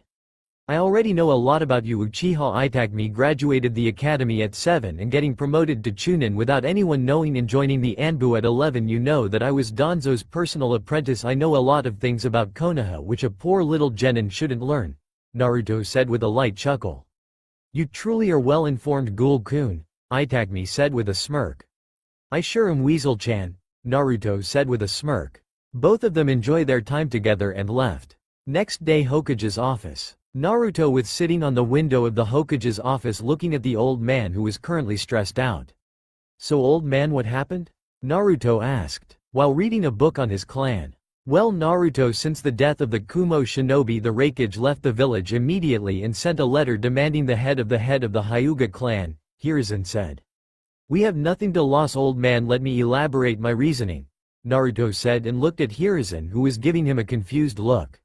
Naruto, elaborate what you have said, Hiruzen said. Old man, Kumo can't start a war with us. They may have perfect Jinchuriki, but there is one thing that can control a tailed beast. Are you forgetting? Naruto said with a smirk. Hiruzen was thinking of hitting him head on the war. He didn't even count the weakness of their Jinchuriki. Naruto, thank you for putting some sense into my old brain, Hiruzen said. Old man, are you forgetting ninjas like Jiraiya, Kakashi, Uchiha, Shisui and yourself? We are in a more comfortable place than Kumo, plus we have to show what the Leaf is capable of in the next Chunin exams, Naruto said with a smirk. But the way I got a mission for you and Itakami, but this is gonna be a Enbu style mission. I don't want you guys to show your identity, Hiruzen said in his Hokage mode and threw a scroll towards Naruto. Interesting, I will get Itakami-san and leave immediately, Naruto said. But before you leave, someone is waiting for you at Training Ground 7, Hiruzen said, and Naruto left in a black smoke. Training Ground 7. There was a person sitting in the tree reading his favorite book. Then he suddenly felt a presence near him. You really came to see your old sensei. I am so happy, Kakashi said while giving Naruto his classic eye smile. It's good to see you too, sensei, but is there any reason why you want to see me right before I go to an important mission? Naruto said while eyeing the man. Yep, I am your leader in this mission, Kakashi said while ruffling Naruto's hair. Hokage-sama told me that it is a Anbu-style mission, Naruto said. Well, it is for you and your teammate, but for me I am going as Junin. Go get your girlfriend and meet me at the gate in 30 minutes, Kakashi said and disappeared, and Naruto also left. Uchiha clan compound. Makoto heard a knocking on the door. Sasuke-kun, can you see who is it? Makoto asked. Alright mom, Sasuke said, and when he opened the door he had a big smile on his face. Mom, it's Naruto, Sasuke said with a smile. Hey Sasuke, is Itagami here? Naruto said while ruffling Sasuke's hair. You always go with her and always forget about me, Sasuke said while pouting. Hey, don't worry about it, when I return from the mission I will teach you a new jutsu. Now call your big sister quickly so we can complete the mission as soon as possible, Naruto said with a smile, and Sasuke ran off. He really does look up to like a big brother, someone he idolized, Makoto said while giving Naruto a smile. Seems like it. I heard that you are really busy with clan issues, Naruto said with a bit of curiosity. Well Naruto-kun, unfortunately I can't tell classified information to a cute little genin, now can I? Makoto said with a smirk. Sensei, I think you should know that this cute little genin is capable of matching most of the Junin in this village, Naruto said while returning the smirk. Well, what can I say, the leaf has been producing a lot of good genin like you and Itagami-chan. As soon as Makoto finished talking she saw Itagami coming down. Goodbye mother, and goodbye Sasuke-kun, remember to eat your vegetables, shower every day while I am gone, and practice the kunai jutsu with mother, she is pretty strong. And again goodbye mother, Itagami said while leaving with Naruto. We only need to get hoods that will cover us, plus you already have your mask, Naruto said while walking around the Uchiha clan compounded and sensitive some kind of negative emotions from the Uchihas. I have everything apart from the hold, and what happened to your mask still hasn't been fixed, Itagami said with a smirk. Well, you can say you weren't gentle with it, Naruto said while returning the smirk. Flashback no jutsu. Naruto was just returning back from another mission. He was congratulated by Danzo because his mission success rate was almost spotless, but Naruto sensed someone. A dark figure took to the sky, dashing on the rooftops full speed. Naruto's hypothesis seemed to be correct. Someone had indeed been spying on him. He took to the rooftops, dashing towards the figure, giving chase. Hey, come out, he called. He was curious as to what business this person had with him. It was rather suspicious. Who to? Was this person exactly? He caught up with the figure, clad in Anbu uniform and a mask. They still didn't trust him. Both ran parallel from each other, jumping from the rooftops at the same pace. Interesting, Naruto said with a smirk. The Anbu didn't respond with words, but a swift and dead accurate kunai aimed for Naruto's face. He dodged the metal as it grazed the hair on his side, barely missing the side of his face. This person was really good with weapons. Naruto thought he would go to his home and enjoy a good night of rest, but he was challenging an Anbu agent. The best of the best. Rational thought told him to stop and head back home, but something else, curiosity possibly, told him to keep chase and find out who, what, and why.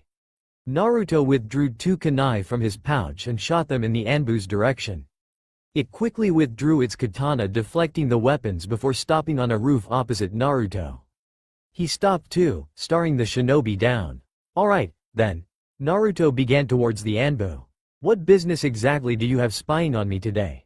His eyes rolled up and down, the Anbu agent taking its appearance. From what he could tell, the figure was a slender, tall female with long flowing jet black hair. Her facial features completely covered by that of her Anbu mask. Naruto made the first move, his kunai slashing at the female Anbu. She slid back, successfully avoiding his attack. This would be a fight without ninjutsu, else he wanted to damage the village and get into any more trouble than he probably already was. She retaliated with her katana, quickly slashing at Naruto, who blocked her barrage of attacks with his kunai, before sending a kick to the shinobi's chest. She fell back, performing a back flip before recovering. Naruto rushed her with a barrage of swift and carefully thrown fists, none of which actually connecting with the girl, and he soon found his arm being caught by the girl. She is good, he muttered as she slammed him into the hard concrete of the rooftop. katana dangerously close to his face, as her foot forcefully pinned his back to the ground. I expected more from a member of Root, she spoke for the first time. The feminine voice spoke, sending shivers down Naruto's spine. He was holding back, of course. "Ah, I am flattered you thought so highly of me." He recognized it from somewhere, but he just couldn't figure it out. Naruto pushed up, catching the female off guard, his physical strength proving to be superior to that of hers as he knocked her back. The kunoichi recovering instantly, but Naruto was fast on her kunai in hand. "Now let's see who's under that mask." He swiped his weapon in an attempt to remove the mask. But the female shinobi was quick and caught his wrist. She instantly sent a kick into his stomach, causing him to be pushed inches backward. He was quick on his feet. But as soon as he recovered, he was met by a katana stabbing straight into his arm. He felt the blood spill from his open wound. She was close enough. He quickly grabbed at the mask, tugging at it with lightning-swift speed. He removed it. "Was it that hard to realize? Are you satisfied now?" she spoke, removing the weapon from his arm and backing away from the bleeding shinobi. Her face utterly unfazed by the removal of the mask. He held onto his wounded arm, narrowing his eyes. She was just stunning. Her face was pale and seemed to be flawless. Her charcoal black eyes complemented her black hair. He knew her from somewhere, but he couldn't exactly put his finger on it. The female Anbu took the moment of hesitation to her advantage and chopped off the Anbu's mask, who was someone she recognized. She simply smirked and disappeared. "Damn, she really has grown so much," Naruto said while having a small smile on his face, and he also went back to his home. Flashback jutsu ended. "Ah, did I hurt you that bad?" Itagami said while teasing Naruto. "I think we should hurry up to get to the gate," Naruto said while ignoring Itagami, who had a smirk on their face. When both Naruto and Itagami reached the main gate, they saw something that the H couldn't believe. Kakashi was on time. Yes, the Kakashi Hitaki was on time. "Itagami, please tell me that you have put me under a genjutsu because my brain cannot process what just happened," Naruto said while channeling chakra to break the genjutsu. "I wish I did, Naruto, but I didn't," Itagami said while also not believing that Kakashi was on time. She had worked with Kakashi before and knew what kind of person he is. Now, do you guys really think so poor of me?" Kakashi said while fake crying. "Yes," both Naruto and Itagami said together. "Alright, it will take 2 to 3 days to reach the Hida Sand Village, so you guys have no need to dress up like Anbus right now, plus it's pretty hot in the wind country. I am general, so let's get moving," Kakashi said, and all three of them left the village.